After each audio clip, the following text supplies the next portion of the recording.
നമുക്ക് ഉടമ്പടി ചെയ്യുന്നവരും ഉടമ്പടി ജീവിക്കുന്നവരും ഇതൊരു അംബിഗ്വസ് ആയിട്ട് ഇതിനകത്തൊന്നുമില്ല. എന്ന് വെച്ച് കഴിഞ്ഞാൽ നമുക്ക് ചിലപ്പോൾ കിട്ടാതിരിക്കാം, ചിലപ്പോൾ കിട്ടാം, പോയി നോക്കാം, എങ്ങനെ വരുമെന്ന് അറിയട്ടെ. അങ്ങനെ ഒരു രീതിയിൽ നിങ്ങൾ ഉടമ്പടി എടുത്ത 0 മെരിറ്റാണ് വരാൻ പോണത്, 0 ഗ്രേസ്. കാര്യം നിങ്ങൾ ദൈവത്തെയും ഉടമ്പടിയെയുമാണ് സംശയിക്കുന്നത്. ആദ്യമേ ദൈവത്തെയും ഉടമ്പടിയാണ് സംശയിക്കണം. അപ്പം അങ്ങനെ നമ്മൾ ആലപ്പുഴ പോയി നോക്കാം, ഇനിയിപ്പോൾ അവിടെ കൂടി പോയില്ലെന്ന് വേണ്ടല്ലോ എന്ന് വിചാരിച്ചുകൊണ്ട് ഈ ഉപ്പ് നോക്കാൻ വേണ്ടി, ഉടമ്പടിയുടെ ഉപ്പ് നോക്കാൻ വേണ്ടി വരുന്ന ആൾക്കാരില്ലേ, അത് നിങ്ങൾ വെറുതെ വന്ന് പണി മേടിക്കരുത് എന്നുള്ളതാണ് എൻ്റെ അച്ഛൻ. ദൈവത്തെ പരീക്ഷിച്ച് പണി മേടിക്കരുത്. നിങ്ങളുടെ സ്വാഭാവികമായിട്ട് നിന്നുവരെ നിങ്ങൾ ഗതി പിടിക്കാത്തതിൻ്റെ മെയിൻ കാരണം ദൈവത്തിൻ്റെ പ്രാർത്ഥനാ ജീവിതത്തിലുണ്ടാകുന്ന നിങ്ങളുടെ ആജന്മ നിങ്ങളുടെ സംശയങ്ങളൊക്കെ തന്നെയാണ്. നിങ്ങളെപ്പോഴും ദൈവതിരുസന്നിധിയിൽ ഹാഫ് മൈൻഡഡ് ആണ്. അതുകൊണ്ടാണ് പകുതി മനസ്സുണ്ട്. പകുതി മനസ്സിൽ ആണ് പലപ്പോഴും പലരും ഉടമ്പടി ചെയ്യുന്നത്.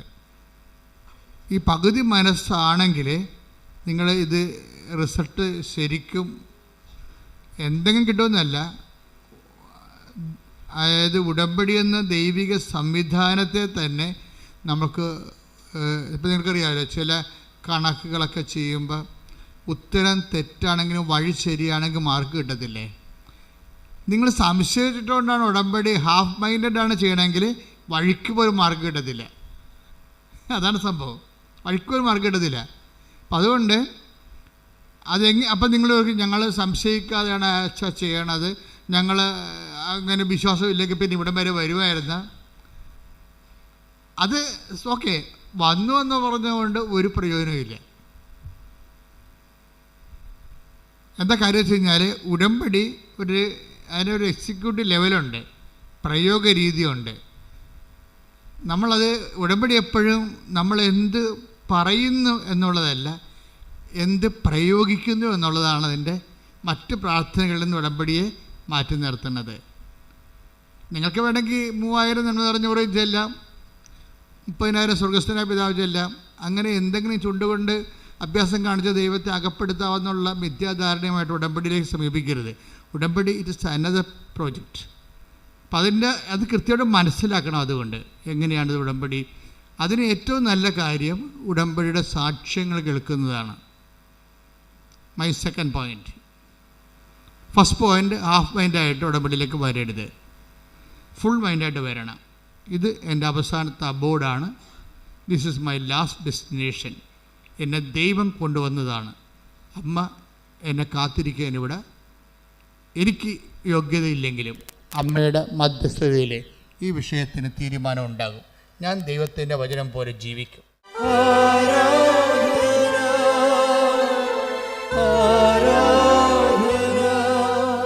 അപ്പോൾ സെക്കൻഡ് പോയിൻ്റ് എന്താണ്? സെക്കൻഡ് പോയിൻ്റ് സാക്ഷ്യങ്ങൾ കേൾക്കുക. അപ്പോൾ ഒരു ദിവസം നമ്മൾ അപ്പ് ചെയ്യുന്നത് 25 സാക്ഷ്യങ്ങളാണ്. 20-25 സാക്ഷ്യങ്ങളാണ്. 10 സാക്ഷ്യങ്ങൾ ഇൻഡിവിജ്വലായിട്ട് അപ്പ് ചെയ്യും, 15 സാക്ഷ്യങ്ങൾ ക്ലസ്റ്ററായിട്ട് അപ്പ് ചെയ്യും. എല്ലാ വിഷയങ്ങൾക്കും ഉടമ്പടി എല്ലാ വിഷയങ്ങൾക്കും സാക്ഷ്യം എന്ന് പറഞ്ഞുകൊണ്ട് ക്ലസ്റ്ററായിട്ട് 15 സാക്ഷ്യം ഒരുമിച്ചിടും. പിന്നെ സബ്ജക്റ്റ് വൈസ് സബ്ജക്റ്റ്, മനുഷ്യന് 100,000 മനുഷ്യർക്ക് 100,000 വിഷയങ്ങളാണ്. അപ്പോൾ സബ്ജക്റ്റ് ഈ ആഴ്ചയിൽ നടന്ന സബ്ജക്റ്റ് വൈസ് സാക്ഷ്യം എന്താണ്? എഡ്യൂക്കേഷൻ ഉണ്ടാകും, ചിലപ്പോൾ ജോബ് ഓറിയൻറ്റഡ് ഉണ്ടാകും, ഭവനരഹിതരുണ്ടാകും, രോഗികളുണ്ടാകും, അതുപോലെ തന്നെ കുടുംബ തകർച്ച വന്നവരുണ്ടാകും, ഡൈവേഴ്സ് കേസ് ഉണ്ടാകും. അപ്പോൾ ഈ വിഷയങ്ങൾക്കെല്ലാം ദൈവം 3-4 തരത്തിൽ മറുപടി പറയും. ഒന്നാമത്തെ മറുപടി ബൈ കവനൻ്റ് തന്നെ. ഇന്ന് മുതൽ ദൈവം ഉടമ്പടി നിങ്ങൾക്ക് ദൈവത്തിനുള്ള കാര്യം എപ്പോഴും നമ്മൾ ശ്രദ്ധിക്കേണ്ട കാര്യം, നിങ്ങൾ ഇതൊന്ന് ശരിയാകട്ടെ, ഞാനൊന്ന് സെറ്റാകട്ടെ, എന്നിട്ട് ഞാൻ ഉടമ്പടിയിൽ ഫുള്ളായിട്ട് ഇൻവെസ്റ്റ് ചെയ്യാമെന്ന് നിങ്ങൾ പറയും. നിങ്ങളൊന്ന് സെറ്റാകട്ടെ, എനിക്ക് ഇന്ന് വീട്ടിൽ 2-3 വിരുന്നുകാരൊക്കെ ഉണ്ട്, അവരൊക്കെ ഒന്ന് പോട്ടെ, സ്വസ്ഥമായിട്ട് എന്നിട്ട് ഉടമ്പടി ചെയ്യാമെന്ന് പറയും. നിങ്ങൾ സെറ്റാകാൻ തീരുമാനിച്ചാൽ ഈ ഉടമ്പടി ഇപ്പം തന്നെ പൊട്ടും. എന്നുവെച്ചാൽ നിങ്ങൾക്ക് അതിനോടുള്ള തീഷ്ണതയാണ്. നിങ്ങൾക്കറിയാവില്ല, അതിൻ്റെ അകത്ത് വരുന്നൊരു വിഷയം, ദൈവികമായ ഒരു വിഷയങ്ങൾക്ക് കാലമോ സമയവുമേ ഇല്ല. അത് എപ്പോഴും നമ്മൾ ശ്രദ്ധിക്കണം. 2 തിമോത്തി 4:2 എടുത്ത്. 2 തിമോത്തി 4:2 വചനം പ്രസംഗിക്കുക, സാഹചര്യങ്ങൾ അനുകൂലമാണെങ്കിലും അല്ലെങ്കിലും ജാഗരൂകതയോടെ വർത്തിക്കുക. എന്ന് പറഞ്ഞേ, വചനം പ്രഘോഷിക്കുക, സാഹചര്യങ്ങൾ അനുകൂലമാണെങ്കിലും അല്ലെങ്കിലും. അപ്പം ദൈവത്തിൻ്റെ നടപടിക്രമത്തിൻ്റെ ഒരു മോഡ് ഓഫ് ആക്ഷൻ ഇങ്ങനെയാണ്. എന്ന് വെച്ച് കഴിഞ്ഞാൽ, നമ്മൾക്ക് നേരവും കാലവും ഒക്കട്ടെ എന്ന് പറഞ്ഞാൽ ഉടമ്പടി ഒക്കത്തില്ല. കാര്യം അത് നിങ്ങളുടെ തന്നെ വിശ്വാസക്കുറവിൻ്റെ ഒരു ബഹിഷ്പുരണമാണ് സംഭവം. വീടൊന്ന് സെറ്റാകട്ടെ എന്ന് വിചാരിക്കണത്, ലൈഫ് ഒന്ന് സെറ്റാകട്ടെ, എന്നിട്ട് വേണം ആധ്യാത്മികമായ കാര്യങ്ങൾ ചിട്ടയായിട്ട് ചെയ്യാൻ. അങ്ങനെയല്ല. നിങ്ങൾ ഇന്ന് ഉടമ്പടി എടുത്താൽ, കാര്യം എന്താ പ്രോബ്ലം എന്ന് വെച്ച് കഴിഞ്ഞാൽ, ഇതിൻ്റെ വരാൻ പോകുന്ന ഒരു അക്കിടിയുണ്ട്. അക്കിടി എന്ന് വെച്ചിട്ടുള്ളത്, അത് നമ്മളെ മിക്കവാറും ഒരു 60% പേരും വീഴുന്ന ഒരു ചതിക്കുഴിയാണ്. എന്ന് വെച്ചാൽ, നിങ്ങൾ ഉടമ്പടി എടുക്കുമ്പോൾ തന്നെ റിസൾട്ടാവും. എന്താ റിസൾട്ട് എന്ന് പറയണത്? ദൈവത്തിനറിയാം നിങ്ങൾ ഈ ഉടമ്പടി ഉഴപ്പുമോ ഇല്ലയോ എന്ന്. അതാണ് വിഷയം. നിങ്ങൾ ഈ ഉടമ്പടി നിങ്ങൾക്കറിയത്തില്ല. നിങ്ങളിതെല്ലാം നല്ലവണ്ണം ചെയ്യാം എന്ന് പറഞ്ഞ് ഒരു ആഗ്രഹമേ ഉള്ളൂ ശരിക്കും പറഞ്ഞാൽ. പക്ഷേ ദൈവത്തിനറിയാം ഈ സംഭവം 10-20 ദിവസം കഴിയുമ്പോൾ ഇത് മിക്കവാറും ഈ പയറിന് മുഞ്ഞ പിടിക്കണ പോലെ നിങ്ങളുടെ ഉടമ്പടിക്ക് മുഞ്ഞ പിടിക്കുമെന്നും പിന്നെ ഉടമ്പടി എടുത്താടുമ്പോൾ നിങ്ങൾ മറന്നു പോകുന്നതൊക്കെ ദൈവത്തിനറിയാം. അഭ്യാസക്കാരെ കൃത്യമായിട്ട് ദൈവത്തിനറിയാം. അതുകൊണ്ട് ആ കാശും പോയി, വേണമെങ്കിൽ ഓഫീസിൽ പോയി കാശും എടുത്ത് തിരിച്ചു പോയേക്കണം, പത്രത്തിൻ്റെ കാശൊക്കെ. ഈ അഭ്യാസക്കാർ ഉടമ്പടി എടുത്തിട്ട് കാര്യമില്ല. കാര്യം നിങ്ങൾ ദൈവത്തിനെയാണ് പരീക്ഷിക്കണത്. എവിടെയാണ് വന്നത് നിങ്ങൾക്കൊരു ബോധമില്ല. എല്ലായിടത്തും പോണ പോലെ വന്ന് കയറിയിരിക്കുകയാണ്. അമ്മമാതാവ് ജീവനോടെ പ്രത്യക്ഷപ്പെട്ടൊരു ഇടത്തിൽ നിൻ്റെ കണ്ണീരിൻ്റെ കാലത്ത് ദൈവത്തിൻ്റെ കാരുണ്യമാണ് നിന്നെ തിരിച്ചു പിടിച്ചിരിക്കുന്നത്. സ്തുതിക്കട്ടെ, ഹല്ലേലൂയ.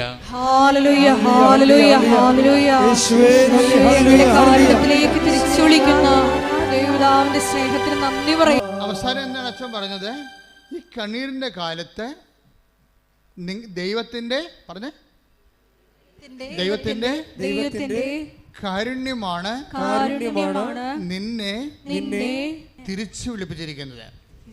അപ്പോൾ ഉടമ്പടി എന്ന് പറയുമ്പോൾ നിങ്ങൾ എല്ലാ പ്രാർത്ഥനയ്ക്കും പോകുന്നവരെ കുമ്പസാരത്തിൽ കുർബാന ഉള്ളവരാണ്, പൊതുവാസ ജീവിതം ഉള്ളവരാണെന്ന് പറഞ്ഞൊരു കാര്യമില്ല.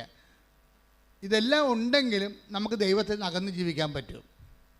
ഇത് ഭയങ്കര സംഭവമാണ്. കുടുംബ പ്രാർത്ഥനയൊക്കെ ഉണ്ടാകും, നിങ്ങൾ ഡെയിലി കമ്മ്യൂണിക്കേറ്റഡ് ആയിരിക്കും.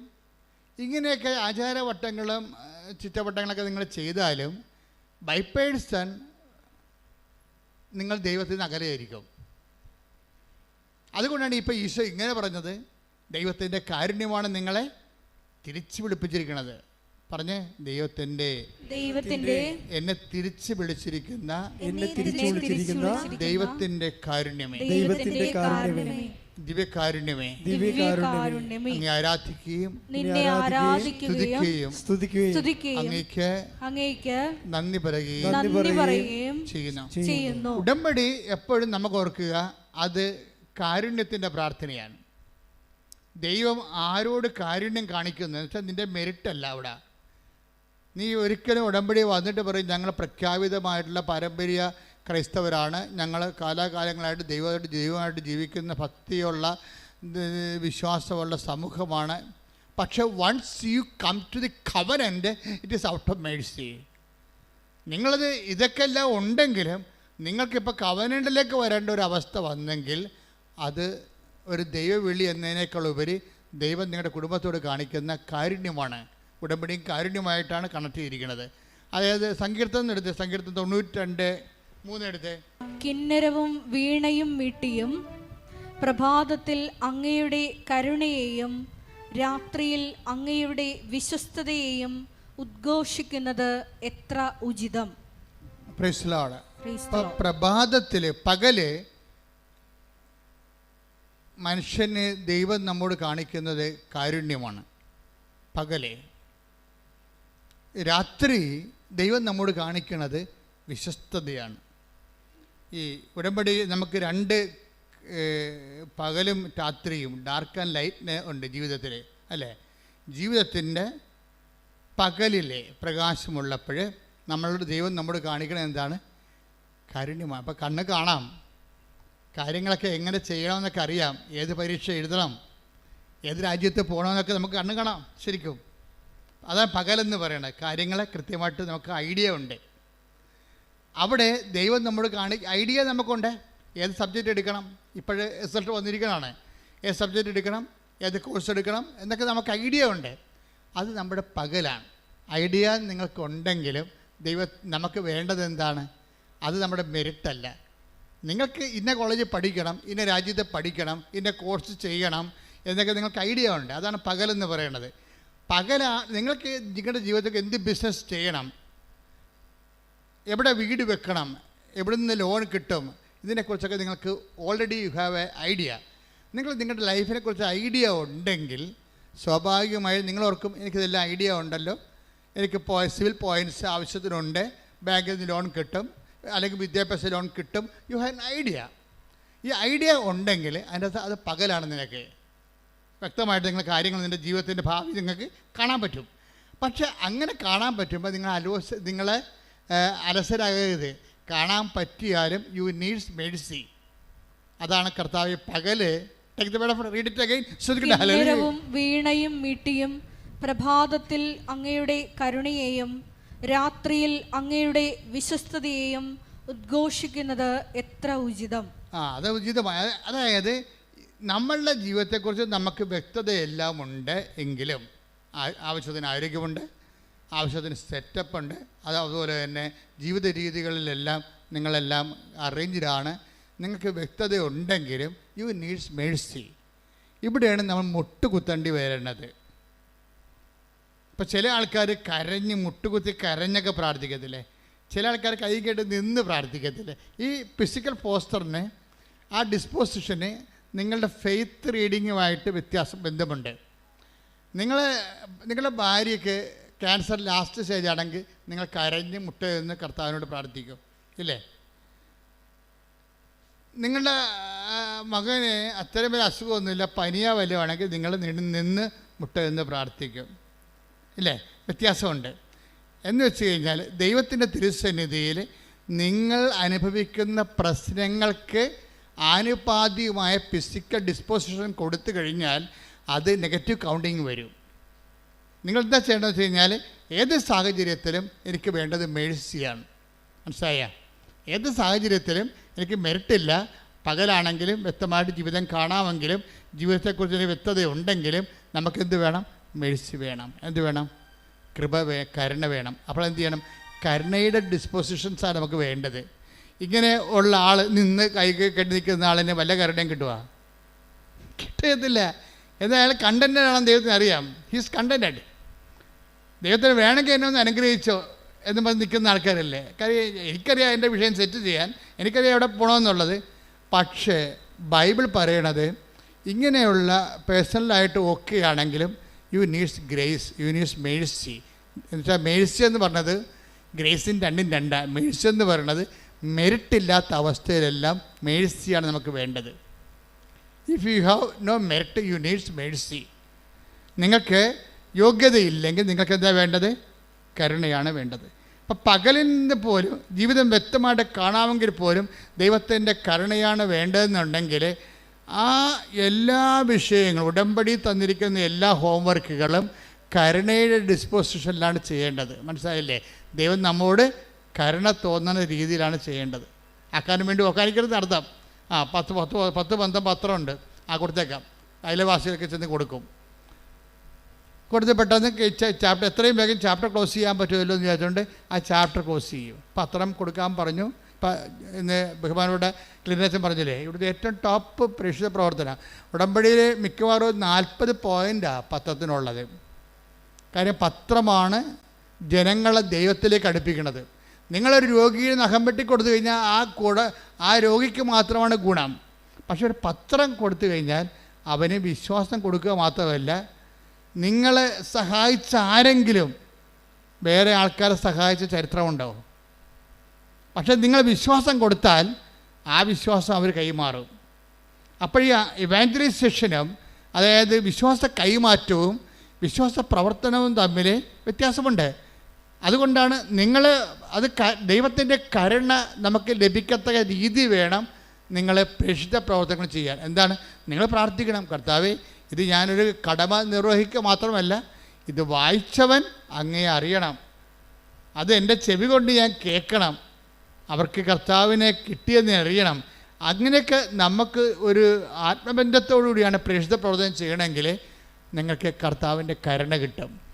എന്ന് വെച്ച് കഴിഞ്ഞാൽ, ഇപ്പം ഞാനിപ്പോൾ എവിടെയെങ്കിലും പോവുകയാണെങ്കിൽ, ഞാൻ രാവിലെ എനിക്ക് ഫീഡിങ് പ്രെയർ എന്ന് പറഞ്ഞ സെഷനുണ്ട്. ഫീഡിങ് പ്രെയർ എന്ന് വെച്ച് കഴിഞ്ഞാൽ ആ മുഴുവൻ റൂട്ട്, എൻ്റെ വണ്ടി പോകുന്ന മുഴുവൻ റൂട്ട് കർത്താവിന് സമർപ്പിക്കും. തലേദിവസം തന്നെ സമർപ്പിക്കാൻ തുടങ്ങും. എൻ്റെ പുറകെ വരുന്ന വാഹനം, മുമ്പേ വരുന്ന വാഹനം, സൈഡിൽ കൂടെ പോകുന്ന വാഹനം, ഞാൻ കണ്ടെത്തുന്ന സ്ഥലങ്ങൾ, കുടിക്കുന്ന വെള്ളം, എല്ലാ ടൈം, ഓഫീസ്, കണ്ടുമുട്ടുന്ന വ്യക്തികൾ, കണ്ടുമുട്ടാനിരിക്കുന്നവർ, ഇനി എൻ്റെ ആംഗിളിലില്ലാത്ത ആൾക്കാരെല്ലാം ദൈവത്തിൻ്റെ സന്നിധി കൊണ്ടുവരും.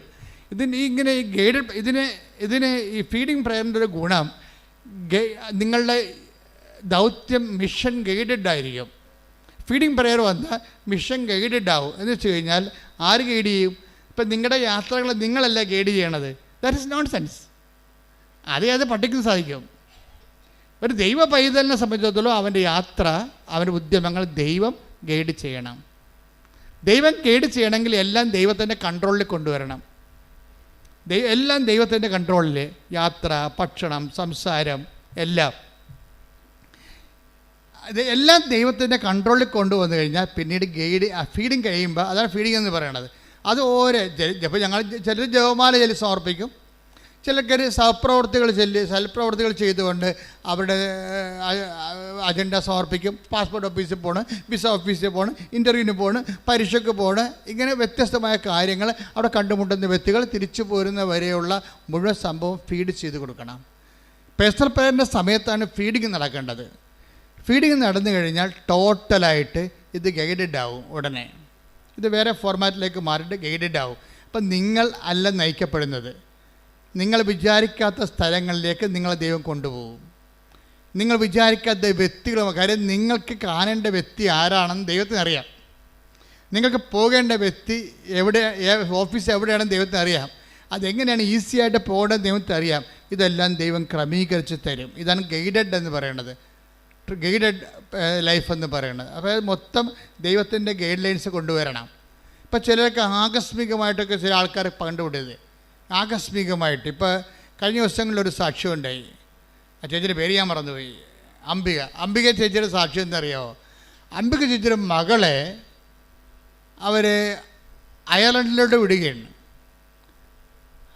അപ്പോൾ അവിടുത്തെ പ്രോബ്ലം വെച്ച് കഴിഞ്ഞാൽ അംബിക ചേച്ചി ആണ് ശരിക്കും കർത്താവുമായിട്ട് ബന്ധമുള്ളത്. അമ്മയെ ഉടമ്പടി എടുത്ത് അമ്മയുമായിട്ട് അടുപ്പമുള്ളത് അംബികയ്ക്കാണ്. മകൾക്ക് വേണ്ടിയാണ് അംബിക അത് ചെയ്തിരിക്കുന്നത്. അപ്പോൾ ഇവർക്ക് അവരവിടെ എത്ര വരെ ഇതുവരെക്കും അവിടെ അക്കോമഡേഷൻ ആയിട്ടില്ല. അക്കോമഡേഷൻ ആകാത്ത സമയത്ത് അംബിക മകളോട് പറയും, നീ അവിടെ ചെല്ലുക, മാതാവ് നിന്നെ കാത്തു നിൽക്കും, നിനക്ക് അക്കോമഡേഷൻ അവിടെ അറേഞ്ച് ചെയ്ത് തരും. നിങ്ങളൊന്ന് ചിന്തിച്ച് നോക്കിയേ, മനുഷ്യന്മാരുടെ ബന്ധങ്ങളെ പോണ പോക്കേ. ഇപ്പോൾ അയർലൻഡ് വിമാനത്താവളത്തിൽ ഇറങ്ങുമ്പോൾ തന്നെ ഒരു മലയാളി ഇവിടെ അടുത്തുകൂടി പോകും. അപ്പോൾ അയാൾ മലയാളിയാണെന്ന് ചോദിക്കും ഉടനെ ഇവർ. അപ്പോൾ എന്താണ് ചോദിക്കും, ചേട്ടാ ഞങ്ങൾക്ക് താമസിക്കാൻ ഇടമില്ല, താമസിക്കാനുള്ള സൗകര്യം ചെയ്തു തരുമോ എന്ന് ചോദിക്കും. അപ്പോൾ ഉടനെ ആ മനുഷ്യൻ പറയും, ആ കാറിലിരിക്കണത് എൻ്റെ വൈഫാണ്, നിങ്ങൾ അവരോട് ചെന്ന് സംസാരിക്കുക എന്ന് പറയും. ഉടനെ ഇവർ 3-4 കൂട്ടുകാർ കൂടി അവരോട് പോയി സംസാരിക്കും. അപ്പോൾ അവർ പറയും, ഞങ്ങൾക്ക് താമസിക്കാൻ ഇടമില്ല, ഞങ്ങളിവിടെ ജോലിക്ക് വന്നതാണ്, ഞങ്ങളെ സഹായിക്കും. ഉടനെ അവർ പറയും, നിങ്ങൾ വണ്ടി കയറിക്കോ എന്ന് പറയും. ഉടനെ അവർ വണ്ടി കയറിക്കൊണ്ട് ഇവിടെ അവരുടെ വീട്ടിൽ കൊണ്ട് ഇവിടെ ഇറക്കിയിട്ട് അതിൻ്റെ മുകളിലെ നില മുഴുവൻ ഒഴിഞ്ഞു കിടക്കുകയാണ്. ആ നിലയിൽ ഇവർ താമസിപ്പിക്കും. ശ്രുതികട്ടെ ഹല്ലേലൂയ.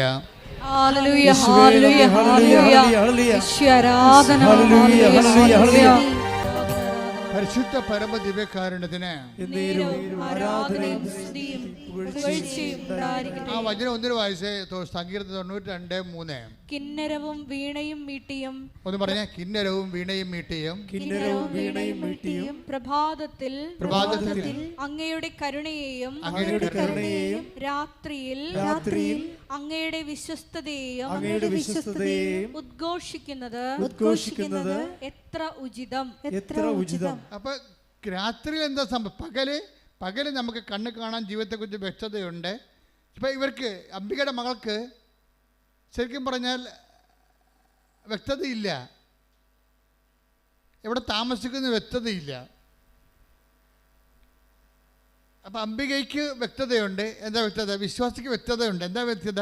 അവിടെ ചെല്ലുമ്പോൾ മാതാവ് ക്രമീകരിക്കുക. കാര്യം ഉടമ്പടി അമ്മയുടെ ഉടമ്പടിയിലുള്ള ആളാണ്. അപ്പം അത്രയും വിശ്വസ്തത.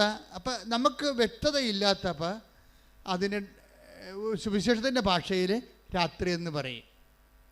നമുക്ക് വ്യക്തതയില്ല. എന്ത് കിട്ടും, ഏത് ജോലി ചെയ്യും, ആരെ കല്യാണം കഴിക്കും, എവിടെ താമസിക്കും, ഏത് ആശുപത്രി ചികിത്സക്ക് പോകും. We have no idea. ഇതിനാണ് ഡാർക്ക്നെസ് എന്ന് പറയണത്. ഇങ്ങനെയുള്ള സമയത്ത് ഉടമ്പടിയിലുണ്ടാകുന്ന ആനുകൂല്യം എന്ന് പറയണത് നിങ്ങൾക്ക് നിങ്ങളുടെ ജീവിതത്തെക്കുറിച്ച് സീറോ ക്ലിയർ ആണെന്ന് വിചാരിച്ചേ. Zero clearness. നിങ്ങൾക്ക് ഒരു ഐഡിയ ഇല്ല, ഒന്നിനെക്കുറിച്ചൊരു ഐഡിയ ഇല്ല. അതാണ് രാത്രി എന്ന് പറയണത്. രാത്രിയിൽ ഉടമ്പടിയിലുള്ള ഗുണം എന്താണ്? സങ്കീർത്തനം 92:3 ഒന്നിനു വായിച്ചേ. കിന്നരവും വീണയും മീട്ടിയും. ഒന്ന് പറഞ്ഞേ. കിന്നരവും വീണയും മീട്ടിയും. പ്രഭാതത്തിൽ അങ്ങയുടെ കരുണയെയും രാത്രിയിൽ അങ്ങയുടെ വിശ്വസ്തതയെയും ഉദ്ഘോഷിക്കുന്നത് എത്ര ഉചിതം. അതായത് രാത്രി എന്ന് പറയണത് ഒരു ഐഡിയയുമില്ല. ഇപ്പം നമുക്കറിയാം, നമ്മൾ രാത്രി എന്താ ചെയ്യണത്? നമ്മൾ ഉറങ്ങും അല്ലേ?